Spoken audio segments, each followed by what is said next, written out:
অনেকে বলছে যে তোর কি আছে যে ভোট হবে। মহারাষ্ট্র থেকে 2টা এমপি আসবে, ইমতিয়াজ জলিল, ওয়ারিস পাঠান। বিহার থেকে 5টা এমএলএ আসবে। গুজরাট গোধরা, যেখানে হিন্দু মুসলমানের দাঙ্গা লাগিয়ে মোদি আজকে প্রধানমন্ত্রী হয়েছে, ওই গোধরার মানুষ মোদিকে ছুড়ে ফেলে দিয়ে মিম পার্টির কাউন্সিলর মেম্বার পাস করিয়েছে। ওরা এসে ইটার বিধানসভার মানুষকে বলবে যে দেখো গোধরাতে আমার বাড়ি, দেশের শক্তিরা কিভাবে অত্যাচার করছে, কিভাবে মারছে, কিভাবে মরছে, সত্যের কথা তুলে ধরবে। যে রাস্তায় হোক না ইটার বিধানসভা, মহারাষ্ট্র, গুজরাট, রাজস্থান, তামিলনাড়ু থেকে বিভিন্ন জায়গা থেকে লোক এসে ইটাহারের মানুষকে বোঝাবে চিন্তার কোনো ব্যাপার নাই। তোমার যদি পিসি ভাইপো থাকে, আর যদি মোদি আর অমিত শাহ সালা বহনু থাকে, তো আমার আছে সংবিধান জাননেওয়ালা ব্যারিস্টার আসাদুদ্দিন ওয়াইসি সাহেব, সংবিধান জাননেওয়ালা, পাই টু পাই সংবিধান পড়ে সংবিধান জাননেওয়ালা আকবরউদ্দিন ওয়াইসি সাহেব সহ আইন জানা মানুষটি। না, কোনো ধান কোটা মিলের মালিক নেই, কোনো ধলতা খাওয়ারও মালিক নেই, তাই চিন্তার কোনো ব্যাপার নেই। মঞ্চে পৌঁছালেন বিহারের সম্মানীয় এমএলএ, বিহার বিধানসভার মাননীয় এমএলএ আখতারুল ইমান সাহেব এবং বিহার প্রেসিডেন্ট, অল ইন্ডিয়া মজলিসে ইত্তেহাদুল মুসলিমিনের প্রেসিডেন্ট আখতারুল ইমান সাহেব।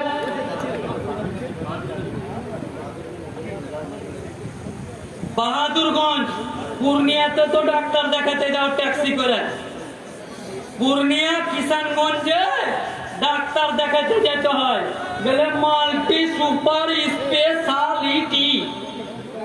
রায়গঞ্জ মাল্টি সুপার স্পেশালিটি বাদ দিয়ে পূর্ণিয়াতে খরচের অভাবে গরিব মানুষগুলা চোখের ছানি কাটতে দিচ্ছে, পেটে পাথর কাটতে গেছে। ওই কিষানগঞ্জ বাহাদুরগঞ্জে মাননীয় বিধায়ক আন্দার নাইমি সাহেব উপস্থিত হয়েছেন। আমরা ধন্যবাদ জানাই আমাদের এই ইটাহারের পবিত্র মাটিতে আসার জন্য। আমরা অনুরোধ করব অত্র এলাকার মানুষকে, আপনি ইলেকশনে নির্বাচনে নির্বাচিত করবেন কাকে, ভোট দিবেন কাকে, এটা আপনাদের নিজস্ব ব্যাপার। অনুরোধ করব ধানকুটা মিলের মালিক আর ফেটফেটি চালানো কোনো মালিক নয়। একজন শিক্ষিত সাংসদকে দেখার জন্য, একজন শিক্ষিত সাংসদের বক্তব্য শোনার জন্য আপনাদেরকে আমন্ত্রণ জানাই। আমি এই জায়গাতেই বক্তব্য শেষ করছি। আসসালামু আলাইকুম ওয়া রাহমাতুল্লাহি ওয়া বারাকাতুহু। এআইএমআইএম জিন্দাবাদ, এআইএমআইএম জিন্দাবাদ, জিন্দাবাদ, জিন্দাবাদ। ব্যারিস্টার আসাদুদ্দিন ওয়াইসি সাহেব জিন্দাবাদ, জিন্দাবাদ। আখতারুল ইমান সাহেব জিন্দাবাদ, জিন্দাবাদ। নাইমি সাহেব জিন্দাবাদ, জিন্দাবাদ। হায়দ্রাবাদের টিম, হায়দ্রাবাদ থেকে এখানে লোক আগে এসছে। অনেকে ভয় দেখাইছে যে ইটাহারের লোকে কাজ করতে দিব না, এখনো তো ফিরে নামেনি। ওই লেখা কিছুদিনের লেখা ধার চেয়েছিল হায়দ্রাবাদে, হায়দ্রাবাদের কর্পোরেটর, হায়দ্রাবাদ থেকে ইঞ্জিনিয়ার সাহেব, আরে সরকারি প্রশাসনের লোক তো আছেই।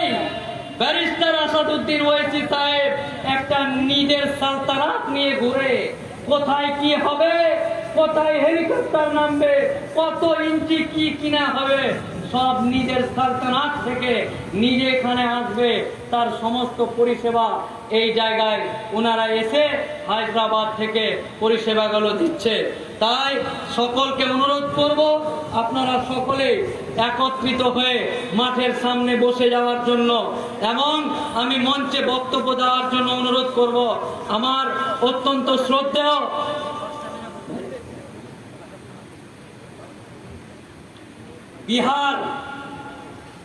বিহার প্রদেশে বিহার রাজ্যের এআইএমআইএম রাজ্য সভাপতি এবং বাহাদুরগঞ্জ বিহার বাহাদুরগঞ্জ বিধানসভার সম্মানীয় এমএলএ আনজার নাইমি সাহেবকে কিছু বলার জন্য অনুরোধ করছি।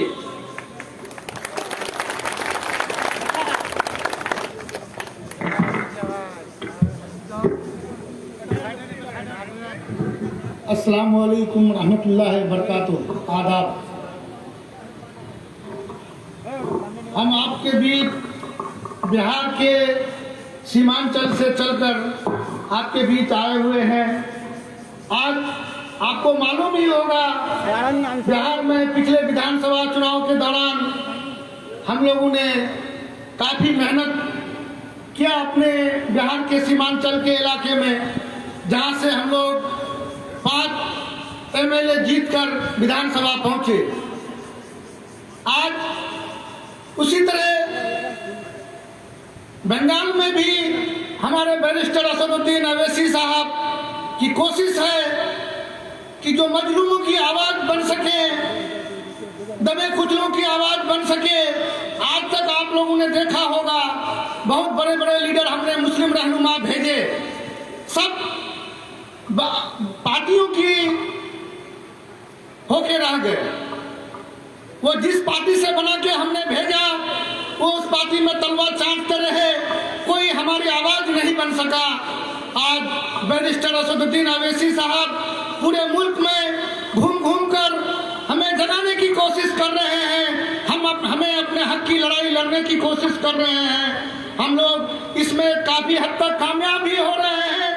आपने देखा होगा पिछले दिनों गुजरात में गोधरा में हमारी पार्टी के 7 कॉर्पोरेटर ने मिलकर अपना मेयर बनाया, तो ये हमारे लिए बहुत बड़ी उपलब्धि है। वही नहीं, आप देखेंगे आने वाले दिनों में पूरे हिंदुस्तान में एमआईएम का परचम लहराएगा। आज आपके बीच जो हमारे मुहम्मद इस्लाम साहब हैं, 22 तारीख को आपके यहाँ चुनाव होना है। आप लोग इनको कामयाब कर बैरिस्टर असदुद्दीन अवैसी साहब के हाथ को मजबूत करें और अपने हक और हुकूक की लड़ाई लड़ने के लिए उनको अपनी आवाज बनाएं। मैं समझता हूं कि इंशाअल्लाह आपकी आवाज वो बनेंगे, आपकी बातों को रखेंगे।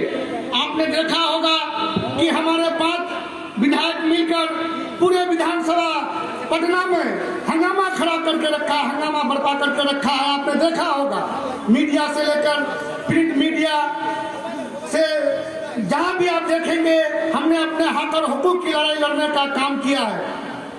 हम किसी पार्टी की तलवे चाटने का काम नहीं करते हैं, ना ही हम सरकार बनाने के लिए आए हैं, ना ही हम मंत्री बनाने की बात कर रहे हैं। हम अपने हक और हुकूक की लड़ाई लड़ने की बात करते हैं। आज तक हमारे लिए कोई लड़ने के लिए आगे नहीं आया। आज हम वही दबे के दबे कुचले रह गए। आज हमारा हाल पुरसा करने वाला कोई नहीं है। आज आप देखेंगे आज आजादी के 74 साल बाद भी हमारी स्थिति वही की वही है। आपने देखा होगा सच्चर कमेटी में जो रिपोर्ट आई थी, सच्चर कमेटी की रिपोर्ट ये बताती है कि हमारे मुसलमानों की स्थिति हमारे देश में क्या है। আপনাদেরকে অনুরোধ করা হচ্ছে যে আসাদ সাহেব অতি শীঘ্র আসছেন, আপনারা নিজ নিজ সিট নিয়ে বসে যান। आपको जानना होगा इस बात को। বসার জায়গা আছে, বসে যান। आपसे गुजारिश करने आया हूँ कि आप अपने चहेते उम्मीदवार मुफक्किरुल इस्लाम साहब को पतंग छाप पर अपना कीमती वोट देकर कामयाब बनाए और अपने खिदमत करने का मौका दें और बैरिस्टर असदुद्दीन अवैसी साहब का हाथ को मजबूत करें। बस इन्हीं बातों के साथ मैं अपनी गुफ्तगू को ख़त्म करता हूँ। शुक्रिया।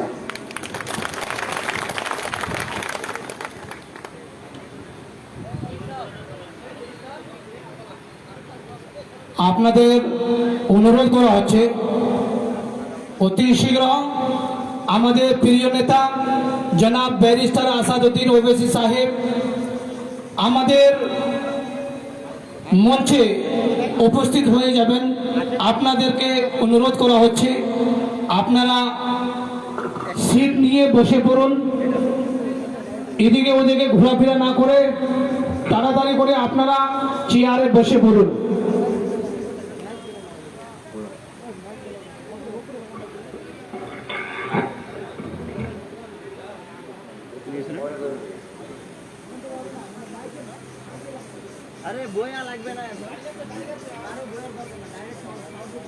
আর যখন আসাদ সাহেবের হেলিকপ্টার এখানে আসবে সেখন কেউ উঠাউঠি করবেন না, বসে থাকবেন। হেলিকপ্টার নামবে, নামার পর আসাদ সাহেব ডাইরেক্ট মঞ্চে আসবেন, আপনার সামনে বক্তব্য রাখবেন। আর যারা বাইরে রয়েছেন, রোডের পাশে রয়েছেন, তাদেরকেও অনুরোধ করা হচ্ছে তাড়াতাড়ি আপনারা ভিতরে চলে আসেন। इसके बाद हम सबका मखदूम और अजीज नेता बिहार प्रेसिडेंट जनाब अख्तरुल ईमान साहब, मैं उनसे बड़ी ही अदब के साथ गुजारिश करता हूं कि वो माइक पर आए और हम सबको कीमती बातों से नवाजें। लहू को लिखता हूँ, लहू पानी नहीं लिखता। महलों में जो नाचती है उसे रानी नहीं लिखता। एमआईएम के लोगों पर एतमाद है लोगों का, कातिल को लिखता है कातिल, कभी मसीहा नहीं लिखता। इतहार के इस इंतखाबी और इनकलाबी जलसे में तशरीफ फरमा दाइश पर हमारे सभी मोहसिन लीडरान, पार्टी के बहुत ही हरदिल अजीज और आप सबके खादिम और हरदिल अजीज उम्मीदवार जनाबे भाई एडवोकेट मुफक्किर इस्लाम साहब, हैदराबाद से आए हुए पार्टी के हमारे सभी मोहसिन जिम्मेदार अहबाब, यहाँ पर मौजूद कौम मिल्लत के और बंगाल के इस पसमानदा और पिछड़े इलाके के गयूर नौजवानों, अजीज साथियों, बुजुर्गों, उलमा किराम, मेरी नेक पाकीज़ा तरीन और गैरतमंद बहनों और बेटियों, इस वक्त मैं आपके दरमियान आया हूँ। मुझसे पहले मेरे अजीज रफीक और बिहार असम्बली के रुख जनाबे भाई अंजार आलम साहब नईमी ने अपना तारुफ कराया है। कुछ दिक्कत हो सकती है कि आपकी भाषा बंगाली है और मैं हिंदी और उर्दू में बोलता हूँ, लेकिन चूंकि आपका और हमारा रिश्ता इतना मजबूत है कि भाषा मिले न मिले दर्द हमारा एक दूसरे से मिलता है। हमारे भाषा मिले न मिले हमारे मसाइल एक दूसरे से मिलते हैं और यही वजह है कि इंसान जबान से ज्यादा चेहरे को पहचान लेता है। मैं आपकी पेशानियों पर, आपके चेहरे पर जो खुशी, जो मुस्कान और जो विश्वास देख रहा हूँ, मुझे एतमाद है कि मैं जो कुछ कहने के लिए आया हूँ उससे ज्यादा एमआईएम पर आपका एतमाद जम चुका है। अजीज साथियों, जमहूरियत में और लोकतंत्र में इंतखाब, चुनाव की बड़ी अहमियत है। दरअसल ये बोने का वक्त है जब किसान बोने के वक्त में अच्छे बीज और अच्छे खाद का इस्तेमाल करता है तो उसकी फसल भी अच्छी होती है, और बोने के वक्त उसने अपने बीज का ख्याल नहीं रखा तो फसल के कटने के वक्त उसको बड़ी मायूसी होती है। ये भारत हमारा और आपका वतन 130 करोड़ सारे मज़ाहिब के मानने वालों का वतन, इस वतन का कोई राजा नहीं। ये वतन लोकतंत्र के नियमों पर चलने वाला वतन है लेकिन आज ऐसा लग रहा है कि लोकतंत्र की हत्या हो गई है। कोई राज्य का नवाब बन बैठा है और कोई देश का बादशाह बन बैठा है। बैरिस्टर असदुद्दीन अवैसी इसी गुलामी की जंजीरों को तोड़ने की आवाज बंगाल के शोरों को देने के लिए आया है। मुझे मालूम है मुर्शिदाबाद, मालदा और दिनाजपुर के लोगों, आपका और हमारा रिश्ता मजबूत रिश्ता है और हमारे और आपके दरमियान में बड़ी दूरी भी नहीं है। घंटा भर की दूरी होती है। आप किशनगंज में होते हैं और सुबह 8 बजते हुए निकलते हैं और नाश्ते में आपके साथ यहाँ शामिल हो गए हैं हम। लेकिन एक दूरी है, वो दूरी है राज्य के अंदर जो सरकारें बनी हुई होती हैं उसके राजनीतिक जो कार्यकलाप होते हैं, उसके राजनीतिक जो कार्य होते हैं, उसकी वजह से अलग अलग राज्यों के अलग अलग तौर तरीके होते हैं। लेकिन मामला यह है कि कसाई कसाई होता है, चाहे जिस तरह से काटे। कोई झटका से काटता है और कोई होले होले हलाल करता है। जान आपकी भी निकलती है, जान हमारी भी निकलती है।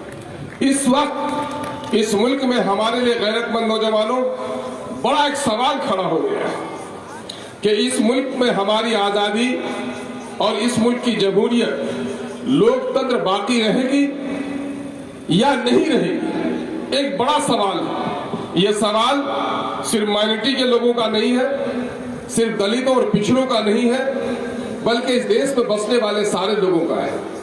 लेकिन धार्मिक उन्माद, जाति नफरत ने हमको असल मुद्दों से दूर हटा दिया है। इसी सोच को पैदा करने के लिए MIM आपको आवाज देने आई है। देखो मेरे अजीजों, उम्र ढलने के बाद इंसान के हौसले थक जाते हैं। कभी ऐसा हुआ है गांव देहात में कि बहन किसी के खेत में मिट्टी लाने गई और खेत वाले ने गालियां दी तो बूढ़ा बाप सर झुकाकर समझौता कर लेता है, लेकिन जवान बेटा, जवान भाई अपने बहन पर किसी दुश्मन की गाली को बर्दाश्त करने के लिए तैयार नहीं था, बल्कि उसका गिरबान पकड़ लेता है। नौजवानी जोश का नाम है और जज्बे का नाम है। मैं तुम्हारे जोश और जज्बे को नौजवानों सलाम करता हूं कि बावजूद दुश्मनों के बहुत अफवाह फैलाने के बावजूद भी आप एक अच्छी खासी तादाद में आपने MIM का झंडा उठाया है। आपको पता है आप कौन है। जब आदमी को जमीन के कागजात खो जाए तो अपने आप को भूमिहीन समझता है, लेकिन जब ब्लॉक में जाए, डिस्ट्रिक्ट में जाए और जमीन के कागजात उसे मिल जाए तो फिर बाप दादा की मीरास को तलाश करने लगता है। आज इस देश में, भारत में, आज हमने अपना मीरास खो दिया है। जरा आंखें उठाकर देखो, यही मुल्क है। सिर्फ बंगाल की नवाबी नहीं, बल्कि दिल्ली के कुतुब मीनार की बुलंदी पुकार पुकार कर तुम कह रही है कि तुम गर्दन झुका के क्यों जो रहे हो। तुम्हारे बाप दादा की निशानी तो आसमानों से बात करती है। लाल किला की फसील तुमसे पुकार पुकार कर कह रही है कि तुमको किस चीज ने मायूस कर दिया। तुम्हारे बाप दादा की निशानी है, लाल किला की फसील है। तुम्हारे चेहरे पे मुस्कान क्यों नहीं है? तुम्हारे बाप दादा की निशानी ताजमहल की चमकती हुई पत्थर तुम्हारे माजी की याद दिलाती है। हमको किसने सेकुलरिज्म का पाठ पढ़ाया और फिरका परस्ती का खौफ दिखाकर हमें लोगों ने इस आजाद भारत में एक बार फिर से गुलाम बनाने की नापाक कोशिश की है। आपके अंदर में शक्ति है, आप इनकलाब ला सकते हो।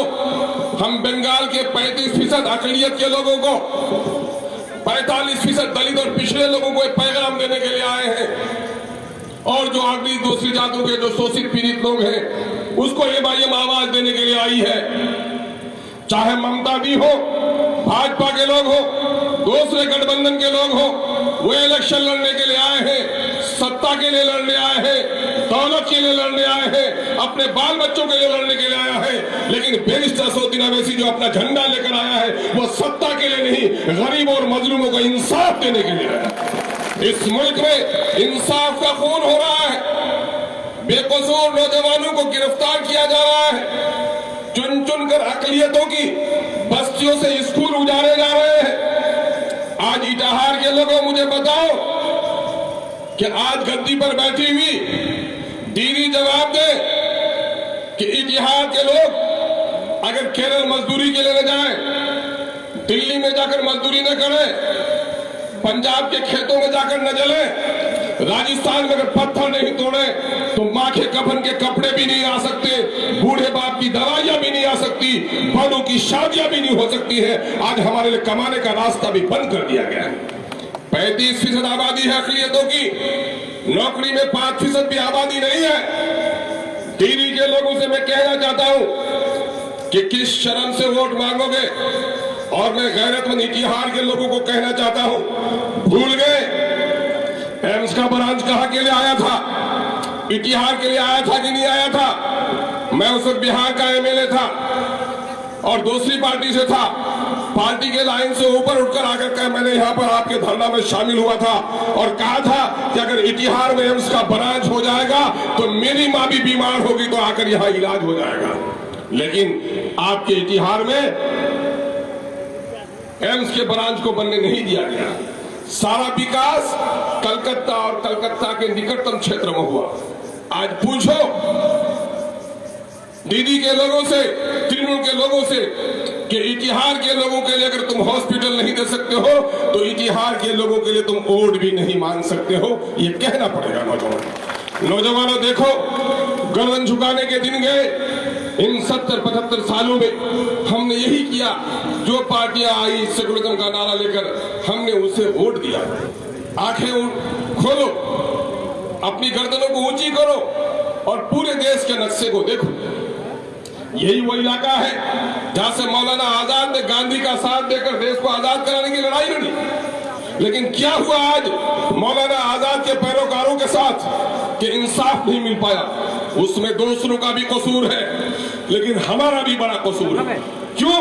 हमारे लोगों को खौफ है, डर है कि अच्छा अवैसी साहब जीतेंगे, अवैसी साहब का झंडा उठाओगे, अगर पुलिस पकड़ के लेके जाएगी तो कौन बचाने तुमको आएगा।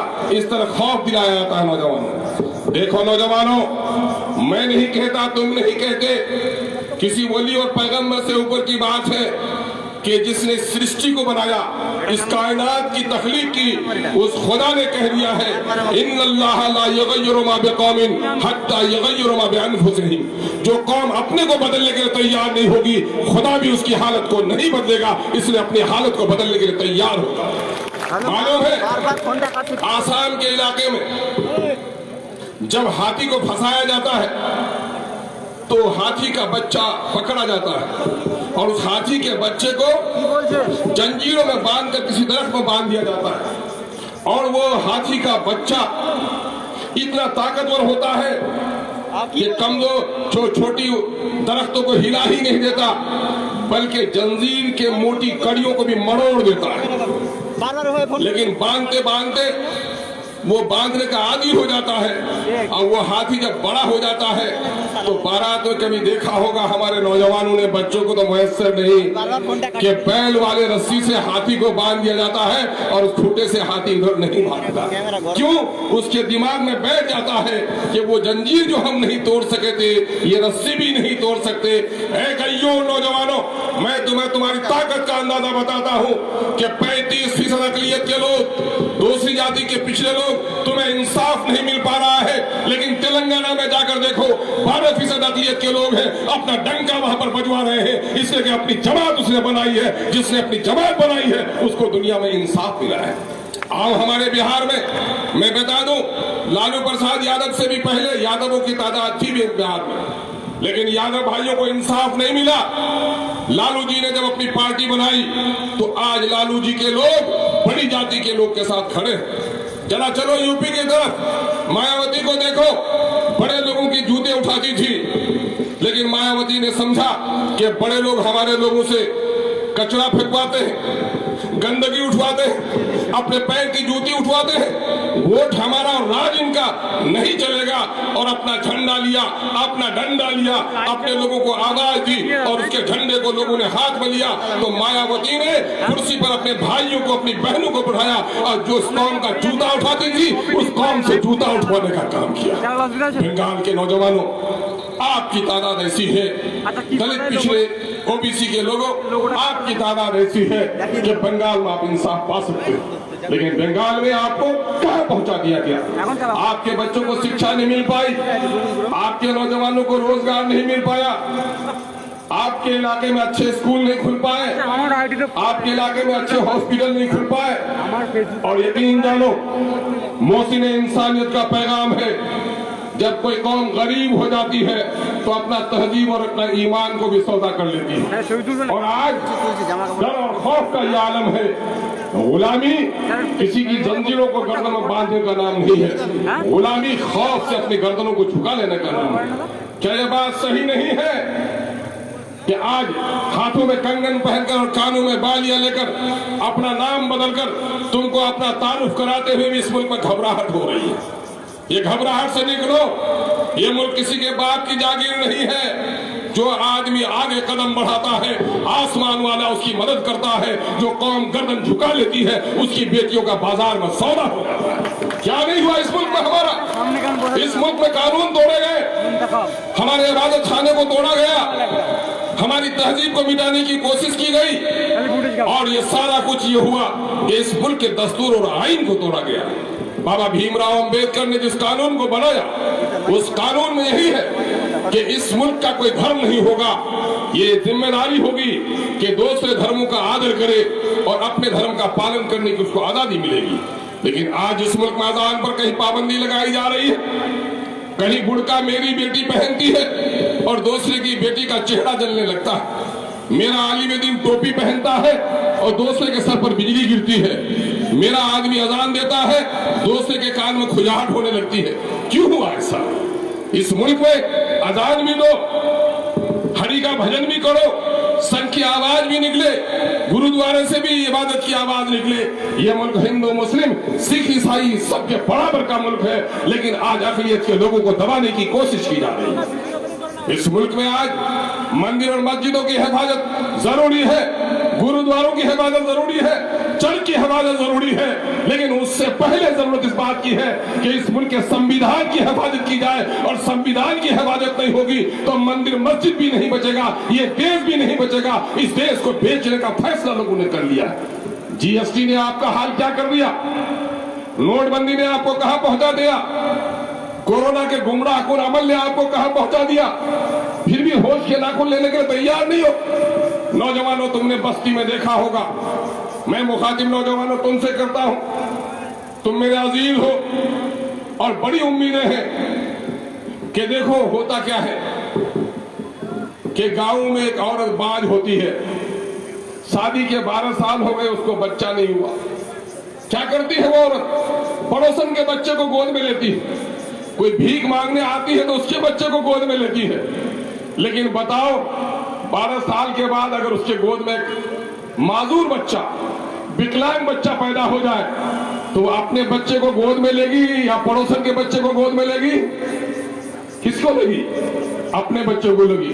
लेकिन 12 साल के बाद कोई लंगड़ा लूल्हा नहीं, बल्कि चांद से भी ज्यादा खूबसूरत और शेर से भी ज्यादा तवानाई रखने वाला बैरिस्टर सौदीन अवैसी इस मिल्लत के गोद में जन्म लिया है। बोलो, उसके सर पर हाथ रखने की जरूरत है कि नहीं है? पहचानो अपने आप को, पहचानो अपने दर्द को। बच्चा यतीम होता है खालू के मरने के बाद। क्या जी बोलो नौजवानों?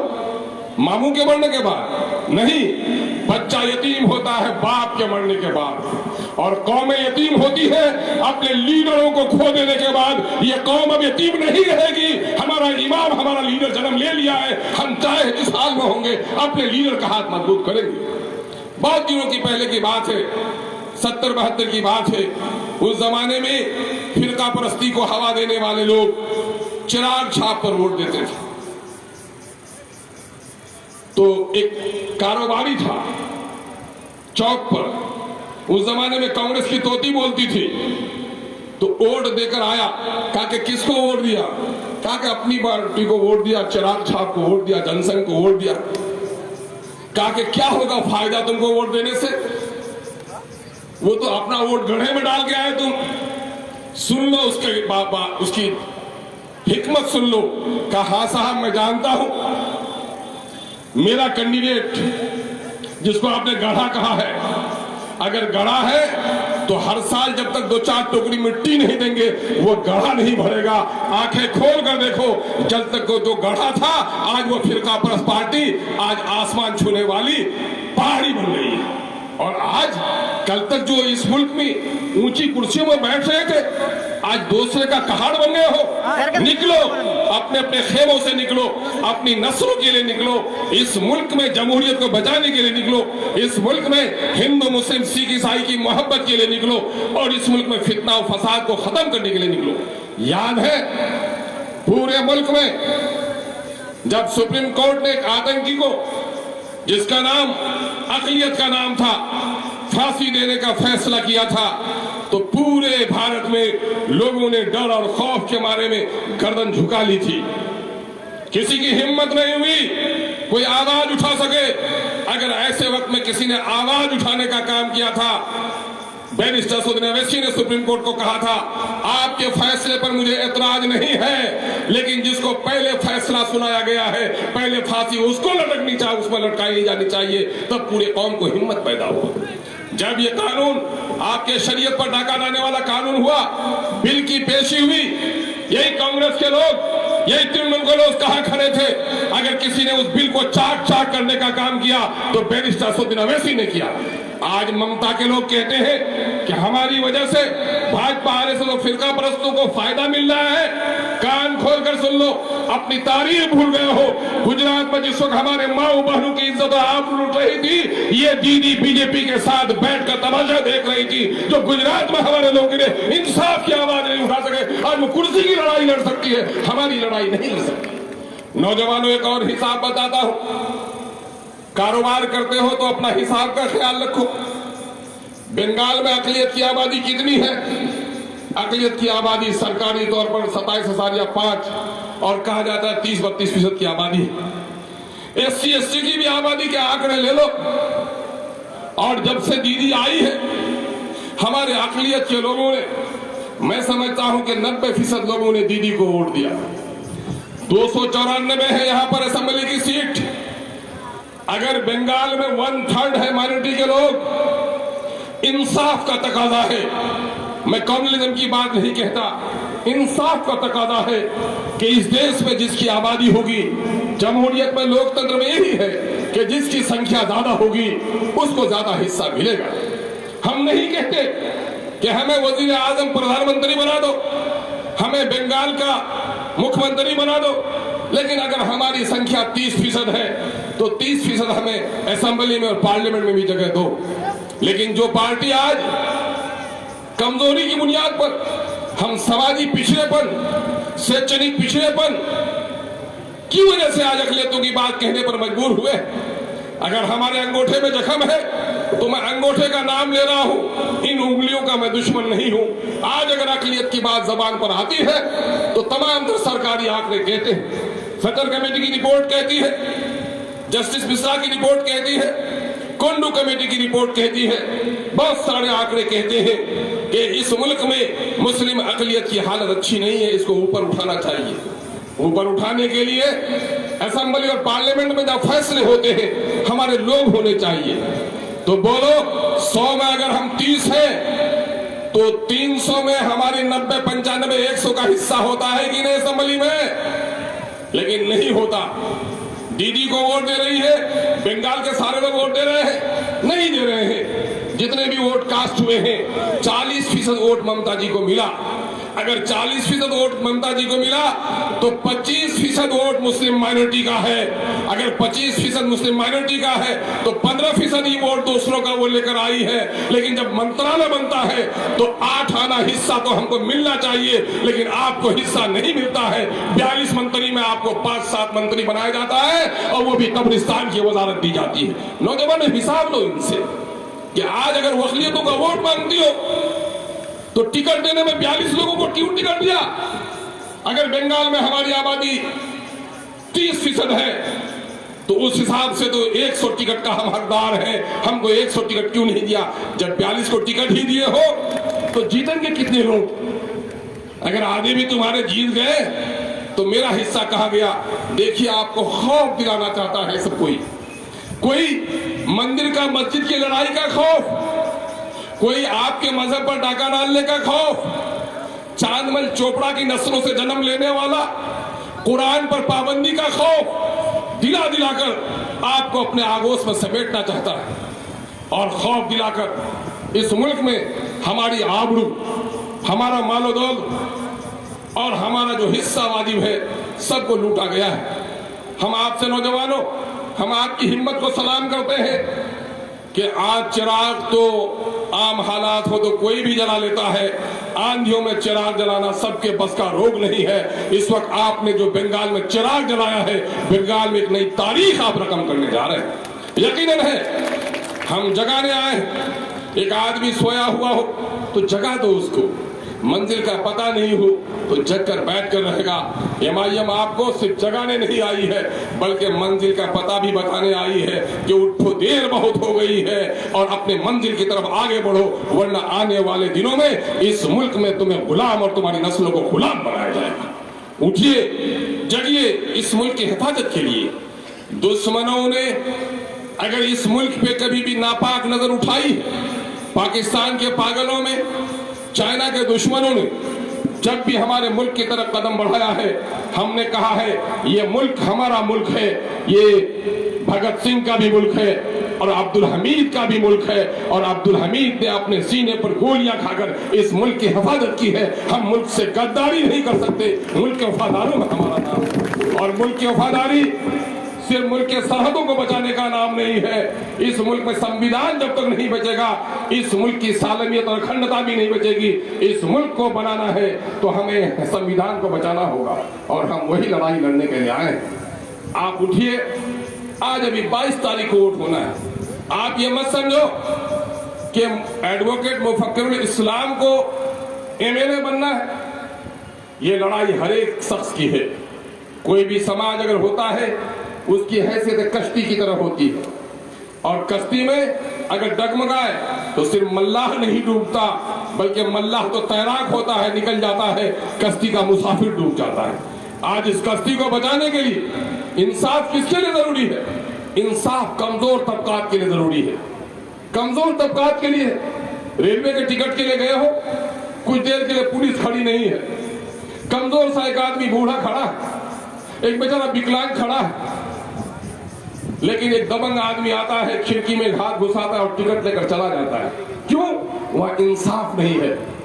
लेकिन थोड़ी देर के बाद एक पुलिस का नौजवान वहां आ जाए और कहे कि नहीं, ये जबरदस्ती हाथ मत घुसाओ खिड़की में, पंक्ति में खड़े हो जाओ, जो पहले आएगा वो पहले टिकट लेगा, तो देखोगे कि वो 80 साल का बूढ़ा पहले टिकट लेगा और तुम्हारे बस्ती का गुंडा लाइन में खड़ा रहेगा। इंसाफ कमजोरों के लिए है और यही इंसाफ की आवाज बैरिस्टर असदुद्दीन अवैसी ने दिया है। बैरिस्टर असदुद्दीन अवैसी साहब ने जो कुछ किया है, आज हैदराबाद में तुम्हारे नवाबों का शहर कलकत्ता है, सुल्तानों का शहर लाल किले का शहर और कुतुब मीनार का शहर दिल्ली है, नवाबों की बस्ती लखनऊ है। लेकिन चलो लखनऊ के दौरे करो, कलकत्ता को आप देख रहे हो, दिल्ली आपका जाना होता है, लेकिन मैं कसमें खाकर कह सकता हूं कि हैदराबाद जाकर जितना आपको इत्मीनान हासिल होगा उतना इत्मीनान किसी शहर में हासिल नहीं होगा। मैं ये नहीं कहता कि मक्का मस्जिद के मीनारे, चार मीनार के मीनारों से ये आपको इत्मीनान होगा, वहां के आलीशान इमारतों से आपको इत्मीनान होगा, बल्कि आपको ऐसा लगेगा हमारी तहजीब अभी जिंदा है, हमारे लोग अभी जिंदा है। बाप अगर हमारा बादशाह सुल्तान था तो उसकी नस्लें अभी बाकी है। इस मुल्क में हम गुलाम नहीं रह सकते, हम इज्जत की जिंदगी गुजार सकते हैं। इसलिए नौजवानों उठो, इस मुल्क के दलितों को हमने इंसाफ दिलाने की लड़ाई लड़ी है, इस मुल्क के पिछड़ों को इंसाफ दिलाने की हमने लड़ाई लड़ी है। इस मुल्क में जब सती के नाम पर बेवा बहन को जलाया जाता था, उसको बचाने का काम हमने किया है। इस मुल्क में बेटी को बाप के वरासत में हिस्सा नहीं दिया जाता था, हमने उसे हिस्सा दिलाने का काम किया है। जब मुल्क की आजादी की लड़ाई लड़ी जा रही थी, हमने आगे की पंक्ति में जाकर लड़ाई लड़ने का काम किया है। और ये भाजपा के लोग आज धरती प्रेम की बात करने लगे हैं, देश प्रेम की बात करने लगे हैं। अंग्रेजों के सामने में जिन लोगों ने घुटना टेका है, अंग्रेजों से जिसने जाकर माफी मांगी है, वो कभी देश का वफादार नहीं हो सकता है। जिसने देश के लिए गर्दन कटाई है, उसी का ये देश है और वही देश के लिए वफादार हो सकता है। हमारे लोहू, हमारे जिस्म में जो खून है, वो खून शहीदों का खून है। ये खून पुकार पुकार कर कहता है, मुल्क में, कौम में तुम्हारी बेटियों की अगर आबरू लुटे तो तुम ठंडे पेटों बर्दाश्त मत करना। मंदिर और मस्जिद को कोई तोड़े तो तुम ठंडे पेटों बर्दाश्त मत करना। इस मुल्क में इंसाफ की जगह अगर जुल्म को कोई आगे बढ़ाए तो तुम अपनी गर्दन कटाकर इंसाफ को स्थापित करना, इसलिए कि शहीदों का लहू तुम्हारे जिस्म में है। और यही उसकी अकीदतमंदाना खिराज अकीदत है कि आप अपने पूर्वजों के तमाम तर नक्शे कदम पर, उनके मार्ग पर चलने का प्रयास करें। मुझे उम्मीद है नौजवानों, ये दर्दमंदाना पैगाम अपनी बस्तियों तक आप लेकर जाएंगे।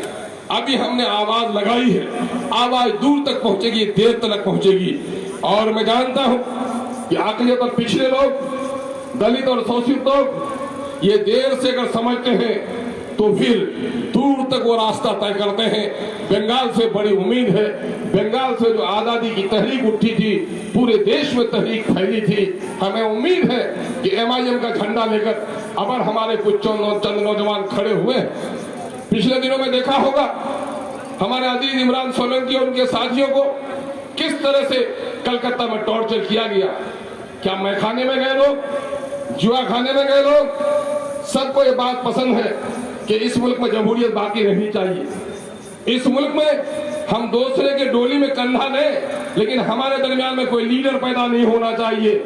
जब तक अक़लियत का लोग दूसरे का डोली उठाता रहेगा, बड़े शरीफ है ये लोग, लेकिन जब वो कहेगा कि मैं भी डोली में बैठा हूं, तुम भी कंधा लगाओ, तो कहता है बड़े बदमाश है ये लोग। डोली में उठाकर किसी दूल्हे को अब हम ले जाने वाले नहीं हैं, बल्कि जिनकी डोली हमने उठाई है, ऐसे लोगों के कंधों पर अपनी डोली डालने की कोशिश हमें करनी पड़ेगी। ये काम हमें करना पड़ेगा। अभी आप देखेंगे कि अक़लियत के बहुत सारे लोग, लंबी लंबी दाढ़ी, ऊंची ऊंची पगड़ी वाले लोग, वो जाकर किसी पार्टी के अभी आगे में बैठ जाएंगे। कहीं वो अमित शाह के करीब बैठेंगे, कहीं कांग्रेस के लोगों के करीब बैठेंगे। और ये कांग्रेस जो जन्नी है बीजेपी की, इसके बारे में एक साहब ने बड़ी अच्छी बात कही। दलितों की लड़ाई लड़ते हैं महाराष्ट्र के लीडर, उसने कहा कि तुम भारत की पुरानी कहानी को देख लो। गुजरात में जिन्होंने तुम्हारी माओ बहनों की इज्जत लूटी है, यकीनन है कि तुम उसे माफ नहीं कर सकते। लेकिन मीरठ और मलियाना में, भागलपुर में, नवाखानी में जिससे तुम्हारे साथ बदसलूकी की है, तुमको उसको भी फरामोश नहीं करना चाहिए।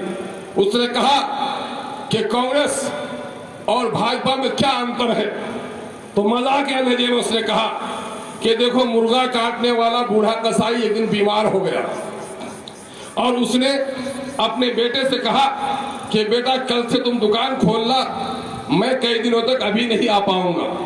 तो रात को जब वो बेटा दरवाजा बंद करने गया तो मुर्गों से उसने कहा, सुनो, कल से मैं दुकान खोलूंगा और पिताजी कल से नहीं आएंगे। तुम लोगों को कैसे अच्छा लगेगा, हलाल करके तुम लोगों को जमा करें या झटका करेंगे, तुम लोग तय कर लेना, कल से ये काम मुझे ही करना पड़ेगा। तो मुर्गों में बड़ी खुशी हुई। मुर्गा अपने बूढ़े मुर्गा के पास गया, सरदार मुर्गे के पास, कहा कि देखो, बूढ़ा कसाई तो बड़ा जालिम है, कभी झटका कभी हलाल कर देता है। लेकिन उसका बेटा आज दरवाजा बंद करते करते ये सवाल लग गया कि झटका करें कि हलाल करें, तुम लोग जरा मशवरा कर लो। तो लगता है नरम दिल है ये, हमारे साथ ये नरमी बरत सकता है, इसलिए जरा हमें मशवरा दीजिए। तो बूढ़े मुर्गे ने कहा कि बेटा, मरोगे तो झटका में भी, मरोगे हलाल में भी। तो उससे कल जब दुकान खोले तो उससे पूछ लेना, भाई तो मौत तो दोनों हालत में हमारी होगी, उससे बेहतर है कि हमें काटो ही मत। सुबह जब दरवाजा खुला, चंद हिम्मतवर मुर्गे गए, उसने कहा साहब रात भर तो हमारे यहाँ शब बारात हुई है, हम लोग आज सोए नहीं है। कहा कि क्या हुआ? कहा कि खुशी के मारे आपने जो रात को पूछ लिया तो हम लोग को उम्मीद है कि आप हम पर रहम करने वाले हैं। कहा कि क्या हुआ? कहा कि बूढ़े मुर्गे ने मशवरा दिया है कि आदमी नरम दिल मालूम पड़ता है, मौत तो तुम्हारी दोनों हालत में होगी, उससे जाकर कहो कि तुम्हें काटे ही नहीं, चाहे हलाल हो या झटका हो। तो उस जवान कसाई के बेटे ने क्या कहा? अरे नादानो, तुम्हारे काटने का तो फैसला हो चुका है, तुम बताओ कि हलाल करे कि झटका करे, तुम्हारी जान बचने वाली नहीं है। तो कहा, इस कहानी को गढ़ने वाले ने कहा कि जो झटका करके काट दे उसका नाम बीजेपी है, जो होले होले हलाल करे और कहे कि मौलाना तकलीफ तो नहीं होती है, हथियार तो बदल नहीं दिया जाए, पानी तो नहीं पी लीजिएगा, उसका नाम कांग्रेस है, बर्बाद दोनों करती है। इसलिए इन दोनों से इंसाफ चुकाना जरूरी है। और आज वही हाल हमारा हो रहा है। किसने पहुंचाया इस जगह पर? हमारी स्वतंत्रता की प्राप्ति के वक्त इसी वेस्ट बंगाल में आपके कलेक्टर हुआ करते थे, आपके मजिस्ट्रेट हुआ करते थे, 20 से 25% नौकरी में आपकी हिस्सेदारी थी और आज खींचकर आपको 5 से 6% पे पहुंचा दी गई है। कलकत्ता के ऑफिसों में आप नहीं मिलते, ठेला चलाने वालों आप जरूर मिलते हैं। मैं किसी मजहब की वकालत नहीं करता, मैं मजलूम आबादी की वकालत करने के लिए आया हूं।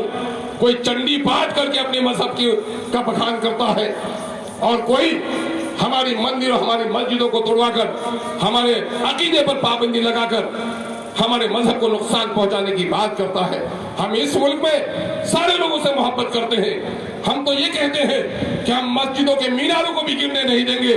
कोई मंदिर के मीनारों को भी तोड़ेगा तो अपनी गर्दन कटाकर इस मंदिर की हम हिफाजत करेंगे। हम इस मुल्क में नफरत नहीं फैलाना चाहते।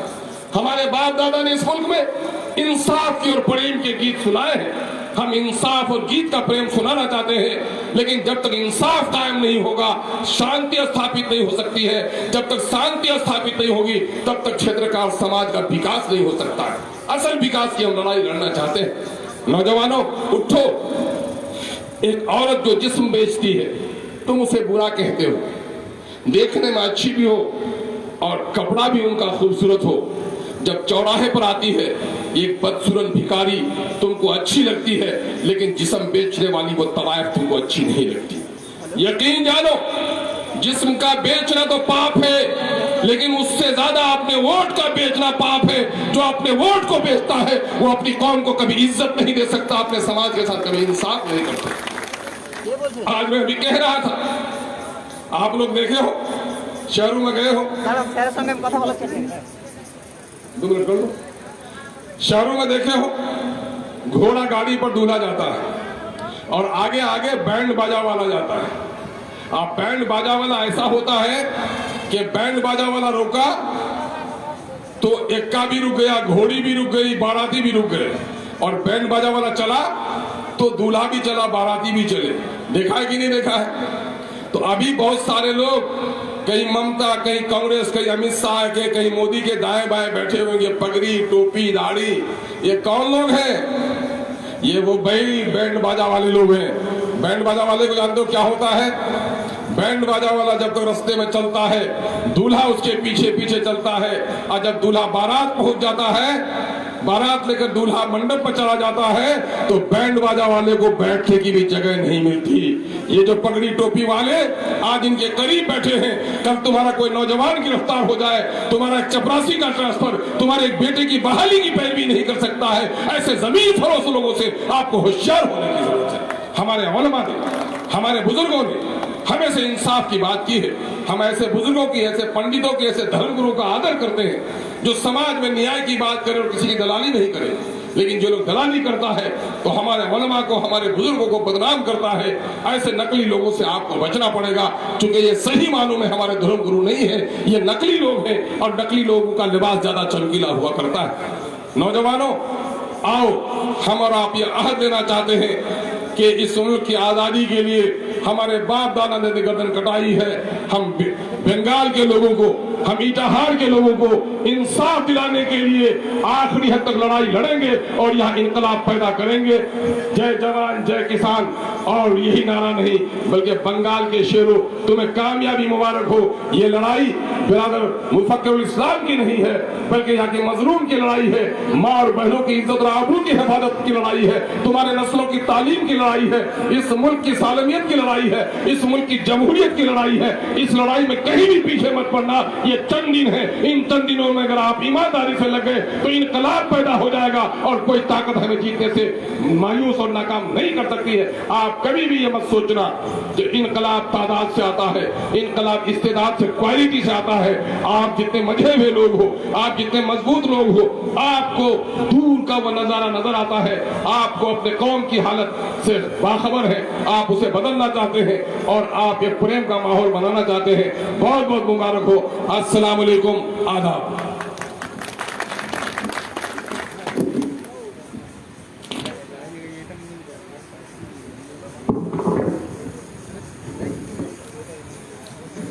খুবই মূল্যবান বক্তব্য রাখলেন জনাব আখতারুল ইমান সাহেব। ডিসপ্লে লাইট কমে গেছে, চার্জ বসে যাবে। আপনাদেরকে অনুরোধ করা হচ্ছে যে এই যে বাসের পাশে আপনারা দাঁড়িয়ে আছেন, এখান থেকে সরিয়ে আপনারা চেয়ারে বসে পড়েন। আর যারা বাইরে রয়েছেন, এই 2 মিনিটের মধ্যে হেলিকপ্টারের খবর হয়ে গেছে, আপনারা একটু সামনে এসে বসুন। আমাদের মেহবুব ব্যারিস্টার আসাদুদ্দিন ওয়াইসি সাহেব আর কিছুক্ষণের মধ্যেই নামবে। যদিও আপনারাও জানতে পারবেন, আমরাও জানতে পারবো। হেলিকপ্টারে আছে তো ফোনে যোগাযোগটা আর হচ্ছে না, এখন ডাইরেক্ট যোগাযোগ হবে। তাই আমার যে সমস্ত ভাইরা আছে তাদের সকলকে বলছি, পিছনে যারা আছে এবং আমার মা বোনেরা যারা আম গাছতলায় আরাম করছেন, তারাও যখন ব্যারিস্টার সাহেবের হেলিকপ্টার নেমে যাবে, দয়া করে, আমরা জানি আমার বিভিন্ন জায়গায় খবর আছে, কসম আল্লাহর খেয়ে বলছি কাঁদতে কাঁদতে, হে আমার ইটাহারের মানুষ, যে জায়গাতে যখন দেশের অপশক্তি আপনাদের সামনে আপনাদেরকে বাঁচানোর উদ্দেশ্যে যখন ভোটে দাঁড়িয়েছি, আমার জাত, আমার কমের মানুষেরা, আমরা যারা বিভিন্ন জায়গায় আমার কর্মী সমর্থকেরা আসছে, তাদেরকে কাঁদতে কাঁদতে মারতে মারতে ইটার হসপিটালে নিয়ে গেছে। আমি আপনাদের সামনে বিচার রাখতে চাই যে ইটারের মাটিতে যতদিন আমি বেঁচেছিলাম, এই বিগত দিনে আপনার এবং আপনার আমার জাতের জন্য কাঁদতে কাঁদতে হাইকোর্টের বুকে 14,000 উকিল ছিল, কেউ আপনাদের জন্য কথা বলেনি। আমি হাইকোর্টের বুকে দাঁড়িয়ে বিভিন্ন সময় এই জাত, এই সম্প্রদায় এবং এই কমের জন্য কথা বলেছি। আর যখন আমি আজকে ভোটের সময় ভোটের জায়গায় প্রতিদ্বন্দ্বিতা করতে এসেছি, আমার লোকদেরকে মারছে। আমি বিধিবাড়ি সহ এই এলাকার মানুষকে জিজ্ঞাসা করতে চাই, তারা যারা অন্য রাজনৈতিক দল, যে কম থেকে যাদের ভালোবাসার জন্য আপনি মারছেন, আমি কোন জায়গার মানুষ, আমি কে? আমি কি বিভিন্ন জায়গা থেকে, অরুণাচল প্রদেশ থেকে উড়িয়ে এসে আপনাদের সামনে ভোটে দাঁড়িয়েছি? আক্ষেপের সহিত কাঁদতে কাঁদতে চোখের জল নিয়ে বলছি, হে আমার ভাই, হে আমার বোন, তোমরা কি দেখতে পাও না যে বিগত দিনে তোমাদের জন্য আমি কত কিভাবে এনআরসির কাগজ কিভাবে ঠিক করবে, নিজের কাজ বাদ দিয়ে, নিজের ক্ষমতা, নিজের শ্রম, নিজের শরীরকে ত্যাগ করে দিয়ে, আপনাদের জন্য নিজেকে অকাপ করে দিয়ে আমি এই এলাকার মানুষদের জন্য বিভিন্ন সময় এনআরসি সহ, এনপিআর সহ বিভিন্ন সঠিক পরামর্শগুলো দিয়েছি। আজকে যখন ইলেকশনে দাঁড়িয়েছি, ইলেকশনে প্রতিদ্বন্দ্বিতা করছি, তখন অপবাদ দিচ্ছে যে মুসলমান হয়ে মুসলমানের ভোট কাটবে বলে দাঁড়িয়েছে। আর এই সম্প্রদায়, এই জাতের মানুষ হয়ে আমার লোকদের গায়ে হাত দিচ্ছে, আমাকে মারার পরিকল্পনা করছে। আমি এই বিচার এই ইটাহার এলাকার মানুষের, এসসি, এসটি, ওবিসি, মুসলিম, অমুসলিম সবার কাছে আমি বিচার দিতে চাই। কি এমন অপরাধ করেছি, কত টাকা রাজনৈতিক ভাবে মেরে খেয়েছি, যে আজকে যখন আমি একটা স্বচ্ছ ভাবমূর্তি নিয়ে কলকাতা হাইকোর্টের উকিল হয়ে আমি যখন ভোটে দাঁড়িয়েছি, আমি যখন ভোট ভিক্ষা করার জন্য আজকের এই আয়োজনকে ফ্লপ করার জন্য রাস্তার মোড়ে মোড়ে তৃণমূলের গুন্ডা, বিজেপির গুন্ডারা আমার লোকদেরকে ফ্ল্যাগ খুলে দিচ্ছে। এ কোন বিচার? কাঁদতে যেমন জানি, যুদ্ধ তেমন করতে জানি। যদি চাই এই এলাকার, অত্র এলাকার যে সমস্ত মস্তানরা আছে, তাদেরকে বলতে চাই, কলিজা যদি থাকে, স্পর্ধা যদি থাকে, এই মঞ্চের পর প্রত্যেকটা ব্লকে, প্রত্যেকটা বাড়িতে মোফাজ্জেলুল ইসলামের পতাকা ইনশাআল্লাহ গাড়বই। এর জন্য যা করতে হয়, কোথা থেকে কি করতে হয় দেখা যাচ্ছে। আরে হ্যাঁ, ব্যারিস্টার সাহেব আসছে, আমার প্রিয় মানুষ।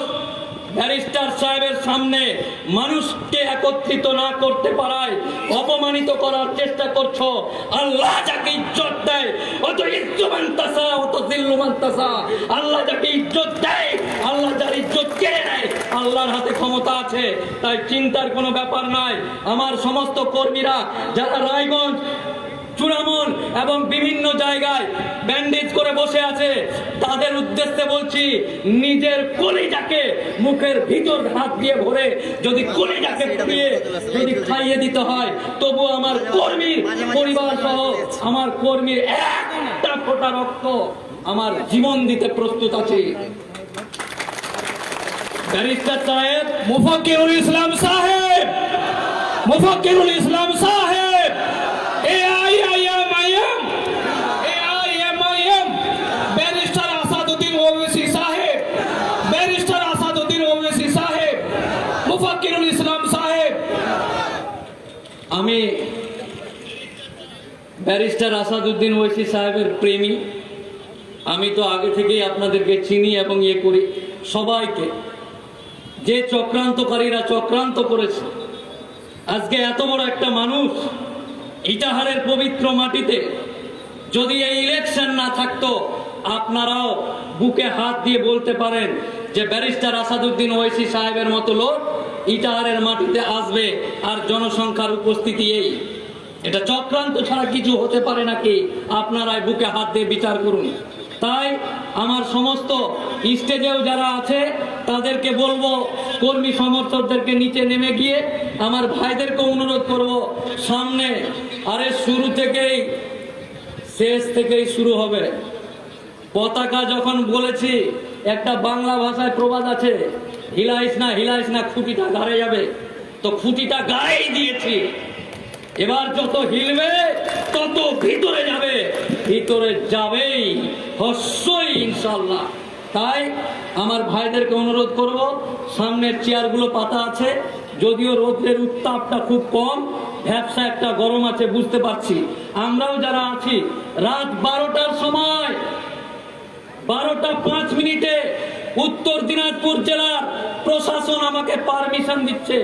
সন্ধ্যার পর যে গাড়িগুলো অঞ্চল ভিত্তিক, বুথ ভিত্তিক গাড়িগুলো করা হয়েছে, সেই গাড়িগুলোকে আমি ইনস্ট্রাকশন বা নির্দেশ দিতে পারিনি, কারণ 12টা 5 মিনিটে রাত 12টার সময় আমি যদি মিথ্যা কথা বলে থাকি, আপনারা নিজেও সুবিধাকে দেখতে পাবেন।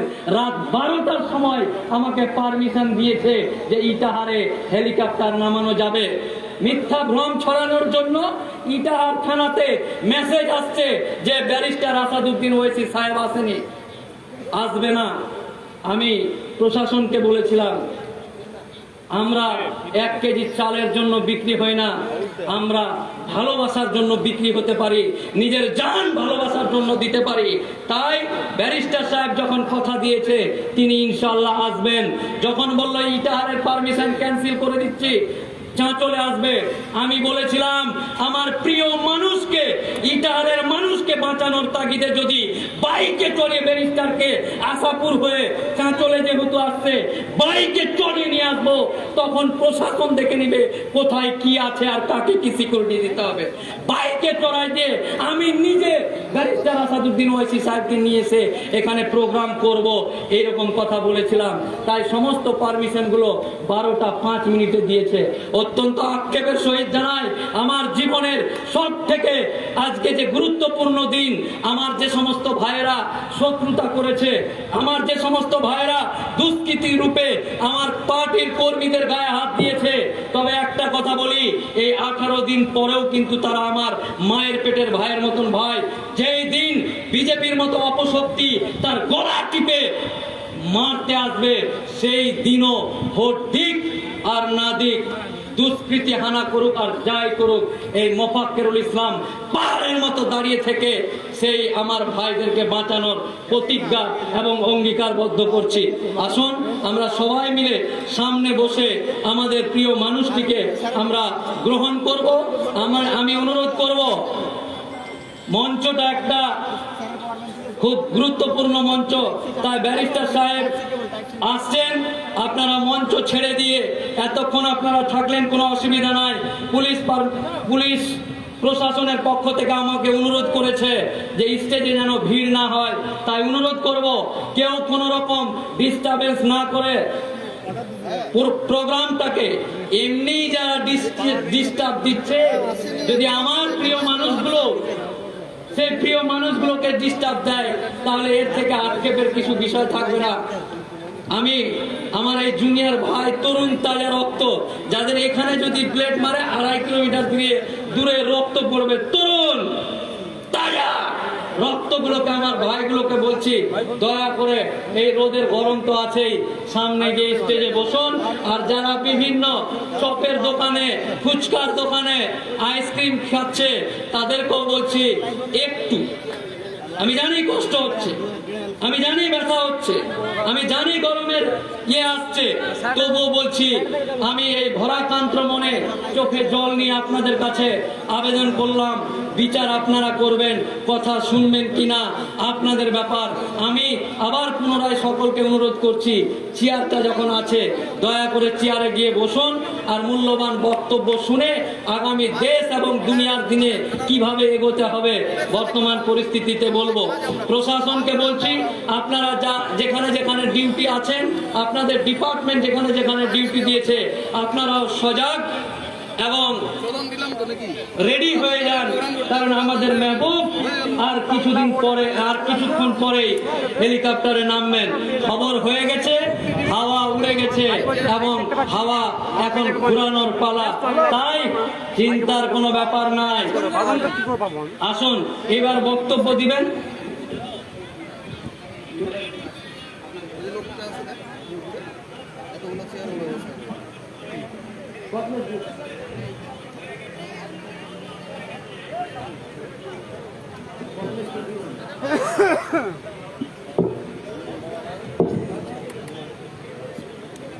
আসসালামু আলাইকুম, নমস্কার, আদাব বন্ধুগণ। আমি মেঘালয় থেকে এসেছি, শুধু AIMIM পার্টির মহাব্বতে। তো আমি বাংলা ভাষা বিশেষ বলতে পারি না, তো আমি চেষ্টা করি আপনাদের সম্মুখে বলার জন্য। উপস্থিত বিহার থেকে আগত MLA সাহেব, আমাদের AIMIM পার্টির মাননীয় ক্যান্ডিডেট মুফাক্কিরুল ইসলাম, ওনার কলিগস, ওনার ভালোবাসার কর্মী বৃন্দ এবং ভোটার্সগণ, আপনারা এত ভাগ্যবান। আজ বিগত 1947 থেকে আমাদের যে ভারতবর্ষ স্বাধীন হয়েছে, স্বাধীন হওয়ার পরও আমরা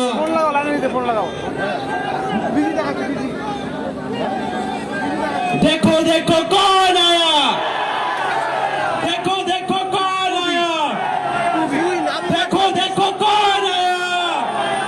बैरिस्टर असदुद्दीन ओवैसी साहब, बैरिस्टर असदुद्दीन ओवैसी साहब जिंदाबाद, बैरिस्टर असदुद्दीन ओवैसी साहब जिंदाबाद। देखो देखो कौन आया, शेर आया, शेर आया, देखो देखो कौन आया, शेर आया, शेर आया। नारा तकबीर, अल्लाहू अकबर, नारा तकबीर, जिंदाबाद, बैरिस्टर असदुद्दीन साहब जिंदाबाद, बैरिस्टर असदुद्दीन साहब जिंदाबाद। देखो देखो कौन आया, शेर आया, शेर, देखो देखो कौन आया, शेर आया, शेर, देखो देखो कौन आया, शेर आया। अकबरुद्दीन ओवैसी जिंदाबाद, अकबरुद्दीन ओवैसी जिंदाबाद, बैरिस्टर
जिंदाबाद एमआईएम जिंदाबाद वेस्ट बंगाल एमआईएम जिंदाबाद वेस्ट बंगाल एमआईएम जिंदाबाद এই জন্য আপনার দেই না তখন বলি যে नारे तकबीर अल्लाहू আকবার नारे तकबीर अल्लाहू আকবার एमआईएम जिंदाबाद एमआईएम जिंदाबाद एमआईएम मगरबी बंगाल जिंदाबाद बैरिस्टर असदुद्दीन अवैसी साहब जिंदाबाद अकबरुद्दीन अवैसी साहब जिंदाबाद देखो देखो कौन आया शेर आया शेर देखो देखो कौन आया शेर आया देखो देखो कौन आया शेर आया देखो देखो कौन आया शेर आया शेर हिंदुस्तान जिंदाबाद शेर हिंदुस्तान जिंदाबाद शेर हिंदुस्तान जिंदाबाद इटार विधानसभा जिंदाबाद इटार विधानसभा जिंदाबाद इटार के जनता जिंदाबाद इटार की जनता जिंदाबाद एडवोकेट मुफक्किरुल इस्लाम जिंदाबाद एडवोकेट मुफक्किरुल इस्लाम जिंदाबाद नारे तकबीर अल्लाह नारे तकबीर अल्लाह शेर हिंदुस्तान जिंदाबाद शेर हिंदुस्तान जिंदाबाद शेर हिंदुस्तान जिंदाबाद एमआईएम जिंदाबाद एमआईएम इटार जिंदाबाद एमआईएम मगरबी बंगाल जिंदाबाद एमआईएम वेस्ट बंगाल जिंदाबाद शेर कौन आया शेर आया शेर देखो देखो कौन आया शेर आया शेर देखो देखो कौन आया शेर आया शेर देखो देखो कौन आया शेर आया शेर देखो देखो कौन आया शेर आया शेर बैरिस्टर असदुद्दीन अवैसी साहब जिंदाबाद बैरिस्टर असदुद्दीन अवैसी साहब जिंदाबाद मेरे दोस्तों साथियों इधर सबको स्टेज में बैठ जाए कुर्सियों में बैठ जाए कुर्सियों में बैठ जाए কেউ অন্যদিকে ঘোরাঘুরি করবেন না আপনাদের নয়নে চেয়ারে বসে যান ব্যারিস্টার আসাদুদ্দিন সাহেব চলে এসেছে আপনারা সবাই মঞ্চের সামনে উপস্থিত হয়ে যান কেউ গাছের আড়ালে কেউ ডালের আড়ালে থাকবেন না কেন আমরা জানি ব্যারিস্টার আসাদুদ্দিন সাহেব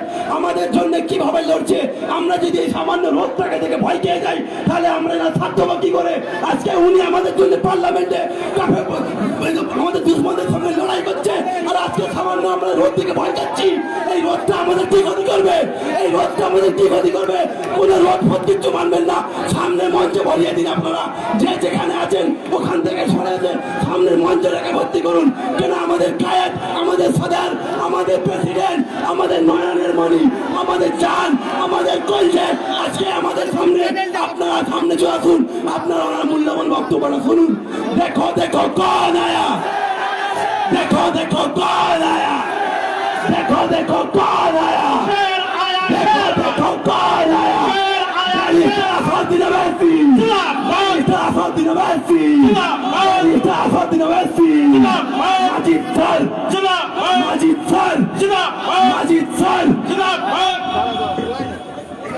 नारे तकबीर नारे तकबीर शेर हिंदुस्तान देखो देखो कौन आया देखो देखो कौन आया बैरिस्टर असदुद्दीन अवैसी साहब बैरिस्टर असदुद्दीन अवैसी साहब बैरिस्टर असदुद्दीन अवैसी साहब माजिद हुसैन साहब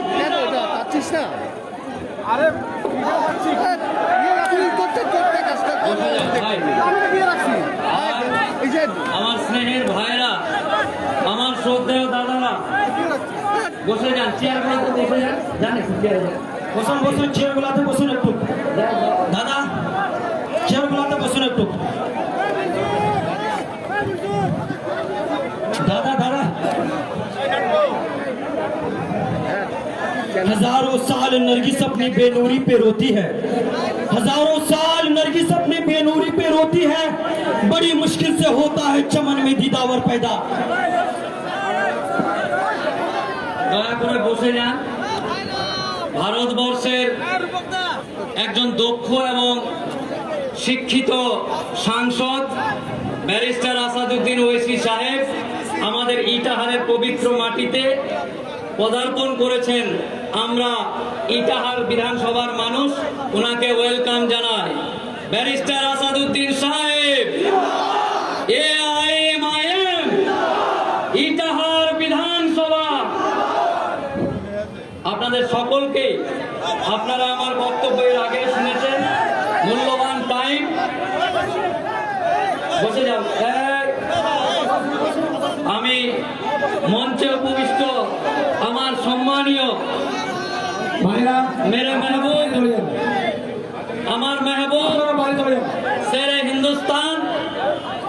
ব্যারিস্টার আসাদুদ্দিন ওয়েসি সাহেব মিম সুপ্রিমো, উনাকে আমি মঞ্চ ছেড়ে দিচ্ছি এবং বক্তব্যের জন্য উনাকেই অনুরোধ করব। আমার বক্তব্য তো আমরা ডেলি র্যালিতে গিয়ে বক্তব্য দিব, তাই আমি মঞ্চে ডেকে নিচ্ছি ভারতবর্ষের স্বচ্ছ ভাবমূর্তির পরিষ্কার এবং ক্লিয়ারনেস একজন দক্ষ এমপি ব্যারিস্টার আসাদুদ্দিন সাহেবকে মঞ্চে বক্তব্য দেওয়ার জন্য অনুরোধ করছি।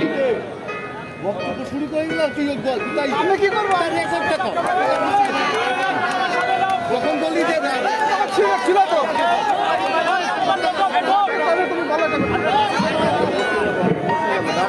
সেটিং হলে পুষে দিচ্ছি, ওখান থেকে দিচ্ছে না কেন?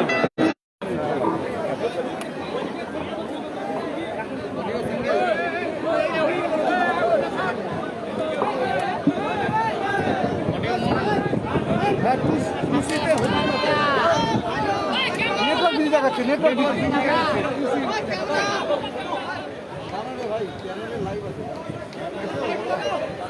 बिस्मिल्लाहिर्रहमानिर्रहीम। अस्सलाम वालेकुम व रहमतुल्लाहि व बरकातुहू। मजलिस इत्तेहादुल मुस्लिमीन इतिहाद विधानसभा के उम्मीदवार व कैंडिडेट जनाब मुफक्किर इस्लाम एडवोकेट साहब, बिहार प्रदेश के मजलिस इत्तेहादुल मुस्लिमीन के सदर, वो रुकने असम्बली, वो कायद मुक़न्नना मोहतरम जनाब अख्तरुल ईमान साहब, बिहार बहादुरगंज के मजलिस इत्तेहादुल मुस्लिमीन के मोहतरम जनाब इजहार रशफी साहब, इतिहाद के मेरे तमाम मजलिस इत्तेहादुल मुस्लिमीन के साथी रुफ़क़ा, जनाब माजिद हुसैन साहब ऑब्जर्वर बंगाल मजलिस इत्तेहादुल मुस्लिमीन, मेरे अजीज दोस्तों और बुजुर्गों, मेरी इज़्ज़तदार माँ और बहनों, मैं आप तमाम से ये गुजारिश करने के लिए आया हूँ कि आप तमाम मुत्तहिद होकर अपने एक एक वोट का इस्तेमाल आने वाले असेंबली इलेक्शन के लिए मुफक्किर इस्लाम साहब के हक में, जो मजलिस इत्तेहादुल मुस्लिमीन के उम्मीदवार हैं, जिनका इंतखाबी निशान पतंग है, आप उनके हक में अपने वोट का इस्तेमाल करिए। मैं आपसे बताने भी आया हूँ कि इस बंगाल की सरजमीन पर आपको अपने इत्तेहाद के जरिए अपनी एक बेबाक सियासी आवाज को बंगाल की असम्बली में पहुंचाना है। आज आप देखते हैं कि आपके पास अपनी एक आजाद सियासी आवाज नहीं होने के बिना पर आज आप बहुत से मसाइल में तकालीफ में मुब्तला है। यहाँ पर तालीम का मसला है, हमारे बच्चों को, हमारे बच्चियों को पढ़ाने के लिए स्कूल नहीं है, और अगर कोई स्कूल में पढ़ भी लेता है अपनी जाती कोशिशों की बुनियाद पर, तो उन बच्चे और बच्चियों के लिए आला तालीम के लिए हायर एजुकेशन के कॉलेजेस नहीं है, गवर्नमेंट में नौकरी नहीं मिलती, जहां पर गरीब आवाम बसती है वहां पर पीने के पानी का टैप वाटर नहीं मिलता, ड्रेनेज लाइन का इंतजाम नहीं होता है। ये तमाम आपके मसाइल हैं। बल्कि मैं तो ये कहूँगा कि बंगाल में हमारे मुस्लिम अक़लियत के तमाम जिम्मेदारों को इस बात का एक मुत्तहिदा तौर पर फैसला लेना है कि आपने 60 साल कभी कांग्रेस को वोट दिया, तो कभी वाम को लेफ्ट को वोट दिया, और फिर आप 10 साल से टीएमसी को वोट दे रहे हैं। मैं आपसे ये बताने आया हूं और आपको ये सवाल कर रहा हूं आपसे कि आपने क्या हासिल किया, क्या हमको मिला।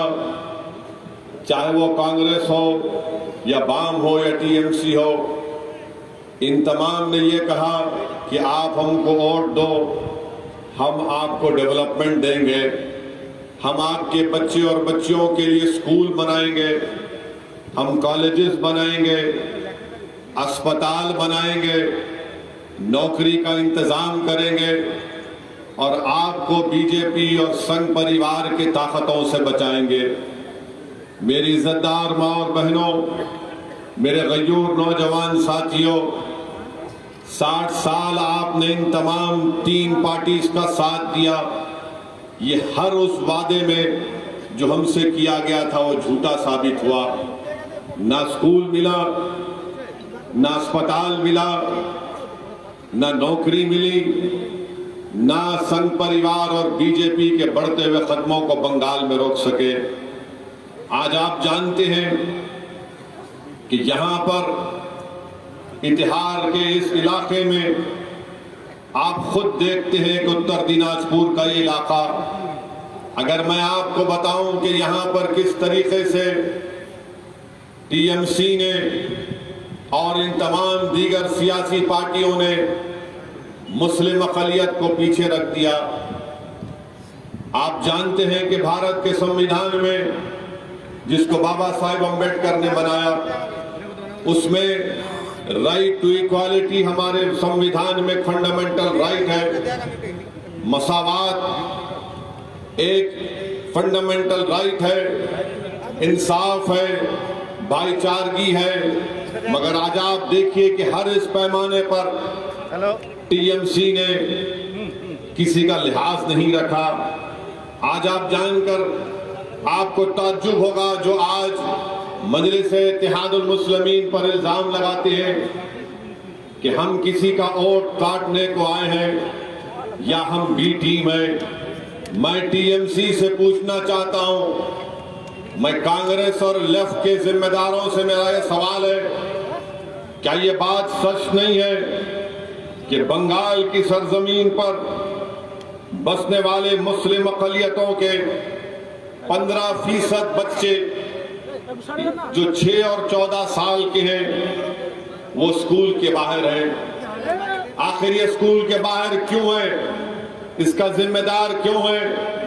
क्या हमारे माँ बाप को ये शौक नहीं है कि उनका बेटा उनकी बेटी स्कूल को जाए? मैं आपको बता रहा हूं, ये गवर्नमेंट का डेटा है। 15% मुस्लिम माइनॉरिटी के 6 और 14 साल की उम्र के बच्चे स्कूल के बाहर हैं और इसमें से 40% ऐसे बच्चे थे, बच्चियां थी, जिनको अपने माँ बाप स्कूल को इसलिए नहीं भेजा सके क्योंकि उनके पास पैसा नहीं था अपने बच्चे और बच्चों को पढ़ाने के लिए। क्या इस बुनियाद पर टीएमसी आपसे वोट मांग रही है कि आपके बच्चों को स्कूल में नहीं पढ़ाया जाए? मैं आपको बताते हुए शर्म महसूस करता हूं कि उत्तर प्रदेश और बिहार के बाद सबसे ज्यादा मुस्लिम अक़लियत के बच्चे अगर स्कूल में ड्रॉप आउट है या स्कूल के बाहर है तो मगरबी बंगाल की स्टेट में है। किस बुनियाद पर टीएमसी, लेफ्ट और कांग्रेस मजलिस-ए-इत्तेहादुल मुस्लिमीन पर इल्जाम लगाती है? मैं आपको ये भी बताना चाह रहा हूं मेरे अजीज दोस्तों, आपके उत्तर दिनाजपुर में स्कूल और हायर सेकेंडरी स्कूल सबसे कम है। अगर आप देख लेंगे पश्चिम मिदनापुर में, दार्जिलिंग में, बंकुरा में, वहां ज्यादा स्कूल है और यहां पर उत्तर दिनाजपुर में, इतिहार में ना स्कूल है ना हायर एजुकेशन का स्कूल है। मेरे अजीज दोस्तों और बुजुर्गों, आपको जानकर ये बड़ी हैरत होगी कि टीचर प्यूपल टीचर रेशियो भी जो जरूरी है वो उत्तर दिनाजपुर में या आपके इतिहार के असेंबली कॉन्स्टिट्यूंसी में नहीं होता है। और आपको जानकर ये तकलीफ भी होगी कि 20% हमारे बच्चे स्कूलों में नहीं है ना कॉलेज में, और टीएमसी इल्जाम लगाती कि मजलिस-ए-इत्तेहादुल मुस्लिमीन बी टीम है और इलेक्शन में इसलिए लड़ रही कि वोट काटने के लिए। क्या ये बात सच नहीं है कि 80% रूरल वेस्ट बंगाल में मुसलमानों के घर में कितने पीने के पाए, उनकी आमदनी क्या है। 80% मुस्लिम अकलियत की जो रूरल बंगाल में रहते हैं उनकी आमदनी सिर्फ 5,000 रुपये है। सिर्फ 5,000 रुपये किस बुनियाद पर आप टीएमसी को, कांग्रेस को बाम कोट दे सकते हैं। करीब 38% ऐसे मुस्लिम अकलियत के फैमिलीज हैं जो बंगाल में सिर्फ 2,500 रुपये महीने को कमाते हैं। आप बताइए कौन बी टीम है, कौन आपका दोस्त है, कौन आपका दुश्मन है। मेरी इज्जतदार माँ और बहनों, ये हमारी बर्बादी की दास्तान जो मैं आपके सामने रख रहा हूं, आप खुद इस बात का फैसला कर लीजिए। उत्तर दिनाजपुर में मुस्लिम माइनॉरिटी के पास कितना मनरेगा का कार्ड है।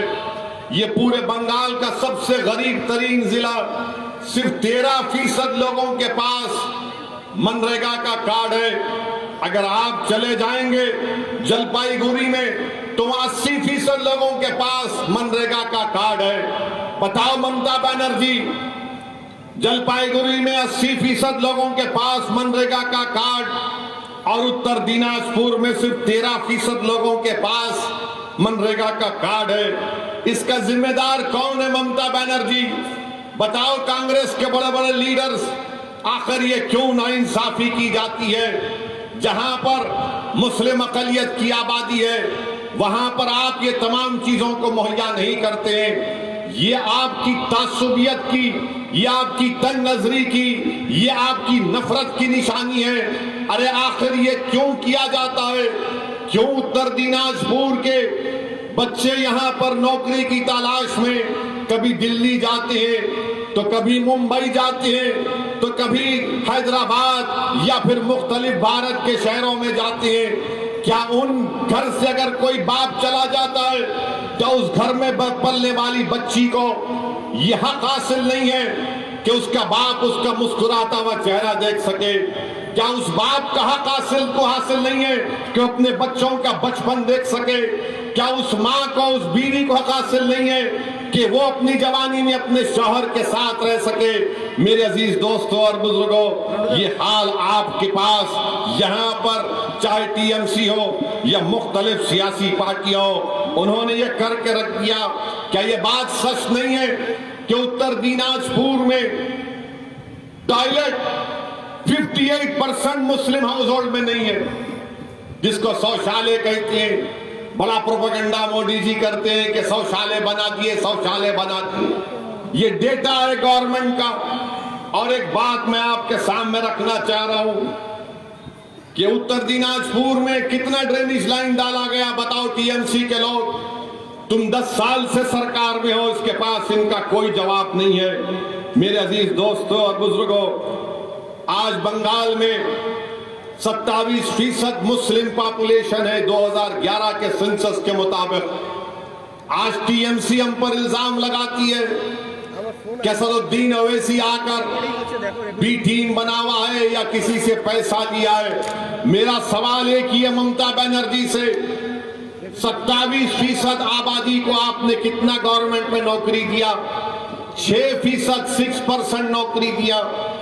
और कितने मुसलमान बंगाल की जेलों में? आपको मालूम, 37% मुसलमान बंगाल के जेलों में। और ममता बनर्जी हम पर उंगली उठाती है, कांग्रेस और वाम मुझ पर तनकीद और इल्जामात लगाते हैं। 27% आबादी, 37% जेल में, 6% गवर्नमेंट में नौकरी और 80% बंगाल के रूरल इलाकों में बसने वाला मुसलमान सिर्फ 5,000 रुपये कमाता है। 37% 2,500 रुपये कमाता है। बताओ ये नाइंसाफी का खात्मा कैसे होगा? मेरी इज्जतदार माँ और बहनों, मेरे गयूर नौजवानों, मेरे बुजुर्गों, मैं आपसे अपील करने आया हूं कि नाइंसाफी का खात्मा सिर्फ नारे लगाने से नहीं होता, नाइंसाफी का खात्मा रोने से नहीं होता, नाइंसाफी का खात्मा जज्बात से नहीं होता है।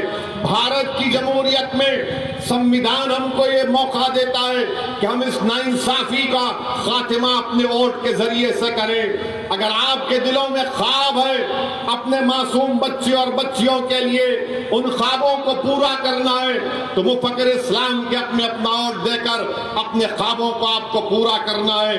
मेरे अजीज दोस्तों और बुजुर्गों, आज मजलिस इत्तेहादुल मुस्लिमीन पर बहुत से इल्जामात लगा दिए जाते हैं। आप ये भी जानते हैं कि हम पर इल्जाम लगाते हैं ममता बनर्जी कि असदुद्दीन ओवैसी को पैसे मिले। मैं ममता बनर्जी से पूछना चाहता हूं, कितने पैसे मिले आप बता दो। उसके 90% पैसे मैं आपके भाईपों को दे देता हूं, मैं उसको दे देता हूं, मैं अपने पैसे सदका करके आपको दे दूंगा। बताओ कहां मिले। यही ममता बनर्जी को याद रखना चाहिए कि जब नंदीग्राम का वाकया हुआ था, उस वक्त मनमोहन सिंह की सरकार थी। करीब 35-40 मुस्लिम एमपीज की मीटिंग हुई और सबने तय किया कि हम नंदीग्राम को जाएंगे। दूसरे दिन वजीर आजम प्राइम मिनिस्टर मनमोहन सिंह के दफ्तर से फोन आ गया सबको कि मत जाइए, लेफ्ट वाले बाम वाले नाराज हो रहे। मैंने कहा कि मैं जाऊंगा और मेरे साथ मुस्लिम लीग के अब्दुल वहाब साहब जो अभी भी एमपी है, हम दोनों एयरपोर्ट पर गए थे। तो एयरपोर्ट पर कौन आकर हमको रिसीव किया था मालूम आपको? सुवेंदु आया था। वो आकर मुझे और अब्दुल वहाब साहब को गाड़ी में बिठा कर लेकर गया और हम जब नंदीग्राम जा रहे थे तो मोटरसाइकिल पर बिठाकर कच्चे रास्ते से नंदीग्राम के उस मुकाम पर लेकर गए थे। रास्ते में लेफ्ट फ्रंट वाले बम फेंक रहे थे, गोली चला रहे थे। उसके बावजूद भी मैं अब्दुल वहाब साहब गए और वापस जब हम कोलकाता के एयरपोर्ट को आए तो ममता बनर्जी ने मुझे फोन करके 5 मिनट की गुफ्तगू की और 10 मरतबा मुझे thank you mister Owaisi, thank you कहा। पार्लियामेंट के सेंट्रल हॉल में मुझसे मिली और कहा कि आप और अब्दुल वहाब सिर्फ आकर नंदीग्राम गए, दूसरे मुस्लिम एमपी नहीं आए। ममता बनर्जी, आज आप हमको पैसे लेने की बात कर रहे हैं। बताओ, जब नंदीग्राम को मैं आया था तो तुमने कितने पैसे दिए थे मुझे? बताओ ममता बनर्जी, तुमने कितने पैसे दिए थे? और अफसोस तो इस बात का होता है कि वही सुवेंदु नंदीग्राम की जनता को बांग्लादेशी कहता है, वही सुवेंदु नंदीग्राम की जनता को बांग्लादेशी कहता है और क्या क्या अनाप शनाप कहता है। और वही ममता बनर्जी कहती है, क्या कहती है ममता बनर्जी? कि मैं हिंदू ब्राह्मण हूं। ममता बनर्जी कहती है कि मैं हिंदू ब्राह्मण हूं, मेरा गोत्रा शांदलिया है। हम ममता बनर्जी से एक ही सवाल करना चाहते हैं, ममता बनर्जी, अगर आप हिंदू ब्राह्मण हैं और बंगाल में 27% मुसलमान हैं, अगर आपका गोत्रा शांदलिया है तो बंगाल में 22% दलित है। ना मुसलमान ना दलित का वर्ना सिस्टम से कोई ताल्लुक। तो बताओ ममता बनर्जी, क्या हम हकीर हैं? क्या हम कम हैं? आप ऊपर हैं, आप बड़े हैं इसलिए कि आप हिंदू ब्राह्मण हैं और आपका गोत्रा शांडलिया है? क्या हम आपके बराबर नहीं है? क्या हम आपके गुलाम हैं? क्या आप हमारे ऊपर, हम नीचे बैठेंगे? इसीलिए आप कह रहे हैं कि आपको वोट दो। बताओ, ये किस तरह की राजनीति ममता बनर्जी करती है? मैं हिंदू ब्राह्मण हूं और ममता बनर्जी अपने ही जलसों में चंडी पाठ पढ़ती है। ये ड्रामा कब तक चलेगा ममता बनर्जी? कभी सर पर ओढ़नी पहनकर अल्लाह अकबर और आप लोग ताली मारते हैं। मेरे अजीज दोस्तों और बुजुर्गों, अगर कोई अपने सर पर ओढ़नी पहनता है तो उसका काम है, अगर तो अल्लाह अकबर कहता है तो ठीक है। मगर ये तो बताओ कि आपके बच्चों को स्कूल मिला क्या? आपको नौकरी मिली क्या? आपके घर में ड्रेनेज लाइन आई क्या? आपकी आमदनी में इजाफा हुआ क्या?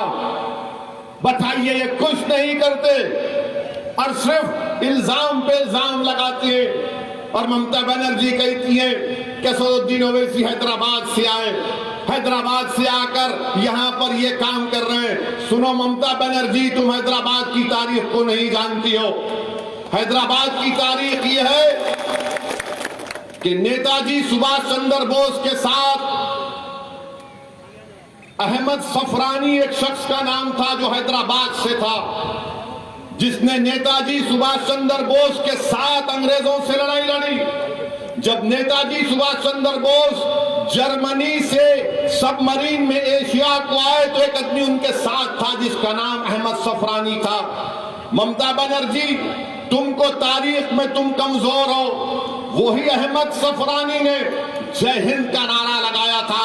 अगर आज कोई जय हिंद बोलता है तो हैदराबादी के निकालने इस नारे पर बोलता है। मैं वो हैदराबादी हूं ममता बनर्जी, मेरी रगों में उन मुजाहिदीन आजादी का खून दौड़ता है। मैं उन्हीं को अपना आइडियल और अपना हीरो मानता हूं। मगर ये ममता बनर्जी कहती है असदुद्दीन ओवैसी बीजेपी का साथ दे रहा है। ममता बनर्जी, क्या तुम भूल गए जब गुजरात में इंसानियत की खून की होली खेली जा रही थी तो तुम्हारी पार्टी ने अप्रैल 30, 2002 को बीजेपी का साथ दिया था लोकसभा में। तुमने इस बुनियाद पर साथ दिया कि तुमको खैरात में मिनिस्टर बना दिया जाए और बाद में ममता बनर्जी को अटल बिहारी वाजपेयी ने, बीजेपी की सरकार ने उनको मिनिस्टर बना दिया। आज आप हमको बोलते, आज बीजेपी कहती है कि उत्तर दिनाजपुर, मुर्शिदाबाद, मालदा में पूरे बांग्लादेशी घुसे हुए। बीजेपी का दिलीप घोष कहता है कि 1 करोड़ बंगाल के मुसलमान बांग्लादेशी हैं। ममता बनर्जी, बीजेपी को कौन लाया बंगाल में? मैंने अपनी आंखों से 2005 के लोकसभा में देखा कि ममता बनर्जी ने लोकसभा के डिप्टी स्पीकर, उस वक्त एक अकाली दल के हमारे सरदार जी साहब थे, उनके मुंह के ऊपर फाइल फेंक कर कहा कि इतने लोग बांग्लादेश से बंगाल में आ चुके हैं। ये ममता बनर्जी ने किया था। और आज ममता बनर्जी बोलती है कि ओवैसी आएगा, ये ऐसा करेगा। ममता बनर्जी, याद रखो, मुझे फख्र है कि मैं भारत का मुसलमान हूं। अगर आप हिंदू ब्राह्मण हैं तो मैं भी बराबर का शहरी हूं। तुम मुझसे बड़ी नहीं हो ना मुझसे कम हो, मगर तुम्हारा ये दिमाग, अगर तुम ये समझ रही हो कि हिंदू ब्राह्मण होने की बुनियाद पर बंगाल का मुसलमान और दलित वरना सिस्टम में नहीं आता, वो हकीर है। ये तुम्हारी गलती है, ये तुम्हारा गुरूर है, ये तुम्हारा गुरूर है जो तुम ताकत में आज इख्तिदार पर हो, तुम उसमें डूब कर कह रही हो। इंशाअल्लाह ताला जो कोई भी गुरूर में रहता है, परवरदिगार उसके गुरूर को खत्म कर देता है, परवरदिगार उसकी ताकत को खत्म करके रख देगा। और आज ममता बनर्जी हर जगह जहां पर जाती है असदुद्दीन ओवैसी का नाम लेती है। ममता बनर्जी, आप जरूर मेरा नाम लो, मुझे मालूम कि आपको मेरे नाम से बड़ी मोहब्बत है। दिन रात आपको सिर्फ असदुद्दीन ओवैसी आपके ख्वाब में आता है। कोई बात नहीं, जितना आप नाम लेंगे मुझे उससे कोई फर्क नहीं पड़ता। मगर एक बात मैं आपको बता रहा हूं कि हम यहां पर बंगाल में मजलिस-ए-इत्तेहादुल मुस्लिमीन की बुनियाद डाल चुके हैं। हम यहां पर अपने झंडे को गाड़ चुके हैं। ये सिर्फ इलेक्शन लड़ने के लिए हम नहीं आए हैं। इंशाअल्लाह ताला आप देखेंगे कि सुबह क़यामत तक इंशाअल्लाह ताला बंगाल की सरजमीन पर मजलिस-ए-इत्तेहादुल मुस्लिमीन आबाद और शादाब रहेगी। हम कामयाब होंगे, हम कामयाब होंगे। इसमें आप तमाम के दुआओं की हमको जरूरत है, आपके साथ की जरूरत है। ममता बनर्जी, टीएमसी, ये कांग्रेस, ये लेफ्ट, ये तमाम के तमाम ने सिर्फ हमारा वोट हासिल किया और हमको धोखा दिया। मेरे अजीज दोस्तों और बुजुर्गों, मैं आपको यही पैगाम देने आया हूं कि मुफक्किर इस्लाम को आप अपने वोटों से कामयाब करिए। अब ममता बनर्जी बोलेंगी कि टीएमसी का जो यहाँ पर साबिका एक एमएलए था वो बीजेपी में चला गया। मेरे से पूछ के गया क्या? मेरे को फोन करके गया क्या वो? अब आप बताइए, हर चीज में ये हमको कह देते हैं आपका रनिंग एमएलए बीजेपी में भाग गया, और फिर लोग बोल रहे कि नहीं टीएमसी से एक अच्छा कैंडिडेट आया।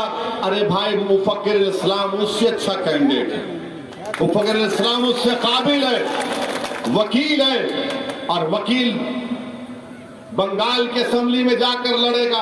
और लोग बोलते हैं मजलिस लड़ी तो वोट कट जाएंगे। मेरे भाई आपको मालूम कि बंगाल में बीजेपी के 18 एमपी जीत गए, मजलिस का कोई कैंडिडेट नहीं था, 18 एमपी जीत गए। हम नहीं लड़े। ममता बनर्जी क्यों रोकने में नाकाम हुई? क्यों लेफ्ट और वाम उनको रोकने में नाकाम हुआ? आज मजलिस असेंबली का इलेक्शन लड़ रही है तो ममता बनर्जी मजलिस से डर और खौफ में आकर पैसे लिए। अरे ममता बनर्जी जब आप अटल बिहारी वाजपेयी की हुकूमत की साथ थी, कितने पैसे मिले आपको? और ममता बनर्जी का एक मिजाज बन चुका है, मुसलमान दिखा तो पैसे से बिकता है। ममता बनर्जी, हम अपना ईमान का सौदा करने के लिए तैयार नहीं है। आप हमको नहीं जानती हैं। ममता बनर्जी कहती है, अपनी तकरीर में कहा कि मैं पूरे माइनॉरिटी से अपील कर रही हूं कि मिलकर वोट दो, मिलकर वोट दो। ममता बनर्जी आप बोलो ना, आप क्यों नहीं बोलती हिंदू ब्राह्मणों से? बोलो हिंदू ब्राह्मणों को मिलकर वोट दो। आप क्यों कह रही है माइनॉरिटीज से? अगर आप हिंदू ब्राह्मण हैं, अगर आपका गोत्र छान लिया है तो बोलो गोत्र की बुनियाद पर वोट दो मुझे। वहां नहीं बोलेंगे, हमको डराने के लिए कहते हैं। ममता बनर्जी आप भूल चुके हैं कि अब हम डरने वाले नहीं है, वो जमाना जा चुका है। मेरे भी ख्वाब है, उस ख्वाब को पूरा करना और आपको और मेरा मकसद है इंशाअल्लाह। ममता बनर्जी कहती है कि मैं शेरनी हूं, तो सुनो ममता बनर्जी, असदुद्दीन का नाम दीन का शेर है, मेरा नाम भी शेर का है। शेर शेरनी का खेल अगर खेल रहा है तो हम तैयार हैं। आप कोई भारत की रानी नहीं है, मोदी कोई भारत का राजा नहीं है कि ममता बनर्जी के खिलाफ बोले तो पैसे ले लिए, मोदी के खिलाफ बोले तो ये एंटी नेशनल है, जिहादी है।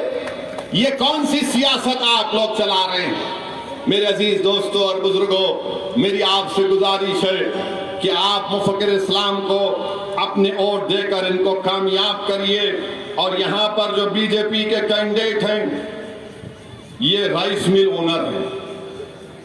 आप बताइए ऐसा आदमी क्या खिदमत करेगा आपकी? ये तो पूरा चावल लेकर के अपने घर में रख लेगा, पूरा गरीब को परेशान कर देगा। और बीजेपी क्या कर रही है? अभी थोड़े दिन पहले अखबार में आपने फोटो देखा होगा, मोदी जी के बाजू एक आदमी खड़ा हुआ है, सर पे टोपी है। देखा फोटो आपने? मोदी जी खड़े हैं, सर पे टोपी है और उनको कान में कुछ बोल रहा है। देखा ना फोटो आपने? तो मीडिया के लोग हमसे पूछे क्या बोला होगा वो, तो हम बोले तुम सुनोगे? तो बोले बोलो। मेरे को नहीं मालूम कि वो क्या है, कौन है, मैं तो आप जानते, मैं तो नहीं जानता। बोले क्या बोला होगा? तो उसने कान में कहा, मोदी जी मैं बांग्लादेशी नहीं हूं। किसी ने पूछा और क्या कहा होगा? तो उसने कहा, मोदी जी हम कागज नहीं दिखाएंगे एनआरसी एनपीआर के लिए। फिर किसी ने पूछा और क्या कहा होगा उस लड़के ने मोदी जी को? तो उसने कहा, मोदी जी हम ट्रिपल तलाक के कानून को नहीं मानते। फिर किसी ने पूछा और क्या कहा? तो उस शख्स ने कहा हो सकता है कि मोदी जी मेरी तरह की टोपी कब पहनेंगे आप? फिर किसने पूछा और क्या कहा? तो उसने कहा, मोदी जी मैं तो सर पे टोपी पहना हूं, कम से कम आप तो देश की जनता पर टोपी मत पहनाओ, बहुत पहना चुके। बीजेपी हर मैदान में नाकाम साबित हो चुकी है। ममता बनर्जी, कांग्रेस और वाम की वजह से बंगाल में बीजेपी आई है। मेरी आपसे गुजारिश है, मेरी आपसे इल्तिजा है, मैं आपको सच्चाई बयान कर रहा हूं। ये रात बड़ी लंबी रहने वाली है, ये रात बड़ी लंबी रहने वाली है। इसलिए जरूरी है कि इस अंधेरी और तूफानी रात में आपको एक रोशनी की जरूरत है और वो रोशनी मजलिस इत्तेहादुल मुस्लिमीन आपके रूप में है। आप इसको जमात को मजबूत करिए। बिहार में अख्तरुल ईमान साहब हैं, हमने वहां पर 5 एमएलए हमारे जीत कर आए। वो सीमांचल की सरजमीन जो भारत की सबसे पसमानदा सरजमीन है, वहां पर अख्तरुल ईमान की क़ियादत में 5 एमएलए जीत कर आए। और जब ये 5 जीते तो लोग बोल रहे थे 5 जीते क्या करेंगे। बिहार में तो 280 है ना अख्तर भाई एमएलए, 280 के करीब है, मगर 5 जब जीते तो नीतीश कुमार की नाक में दम करके रख दिए। नीतीश कुमार मजलिस के मेले को देखते ही परेशान हो जाता है। इसी तरह अगर मुफक्किर इस्लाम यहां से कामयाब होगा तो जब वो बंगाल की असेंबली में जाएगा तो इतिहार की जनता की आवाज बनेगा, गरीब मजलूमों की आवाज बनेगा, दलित, मुसलमान और आदिवासी तमाम गरीबों की आवाज बनकर उनके हक के लिए, उनके इंसाफ के लिए लड़ेगा। मजलिस इत्तेहादुल मुस्लिमीन आपके साथ है मेरे अजीज दोस्तों और बुजुर्गों। एक और बात मैं आपको बताना चाहता हूं कि एक मजदूर हमारा भाई हैदराबाद में, उसका इंतकाल हो गया था, जिसका नाम अमीन शेख था, 24 साल का। उसकी 2 बेटियां थीं। उसके खानदान वालों ने हमसे राब्ता किया, कांटेक्ट किया और कहा कि उसकी लाश को वापस भिजाना चाहिए। तो हमारे मुख्तदिर बाबा कॉरपोरेटर हन्नान साहब ने एम्बुलेंस के जरिए सुरजापुर में उसकी डेड बॉडी को हैदराबाद से भिजाया। मेरे अजीज दोस्तों और बुजुर्गों, हमको एहसान नहीं किए। महबूब आलम को टीएमसी के लोग डरा रहे, मैं टीएमसी के गुंडों से कहना चाह रहा हूं, तुम अब नहीं डरा सकते हमको। असदुद्दीन ओवैसी अपने काज के लिए, इस मुल्क के संविधान के लिए अपनी जान को कुर्बान करने के लिए तैयार है। हम अपनी जान कुर्बान करेंगे। और सुनो ममता बनर्जी, अपने ना मैं टाइम से पहले जाऊंगा ना टाइम के बाद जाऊंगा। और सुनो टीएमसी के गुंडों जो हमारे पार्टी के मेंबर्स को डरा रहे हैं, तुम अब हमको नहीं डरा सकोगे। अगर तुम गुंडागर्दी करोगे तो याद रखो तुमको इसमें बहुत बड़ी नाकामी साबित होगी। मेरे अजीज दोस्तों और बुजुर्गों, हम इस दुनिया में एक ही बार जीने के लिए आए हैं, बार बार कोई नहीं मरता। 60 साल से हमको कमजोर करके रख दिए। मेरी आपसे दुआ है, इल्तिजा है कि आप मुफक्किर इस्लाम के हक में अपना वोट देकर पतंग के निशान पर बटन दबाइए और अपनी पार्टी को अपने इत्तेहाद के जरिए से कामयाब करिए। इंशाअल्लाह ताला मैं दोबारा इत्तेहाद को आऊंगा, बार बार आता रहूंगा और हम मजलिस को यहाँ पर आपके ताउन से मजबूत करते रहेंगे। अस्सलाम वालेकुम व रहमतुल्लाहि व बरकातुहू।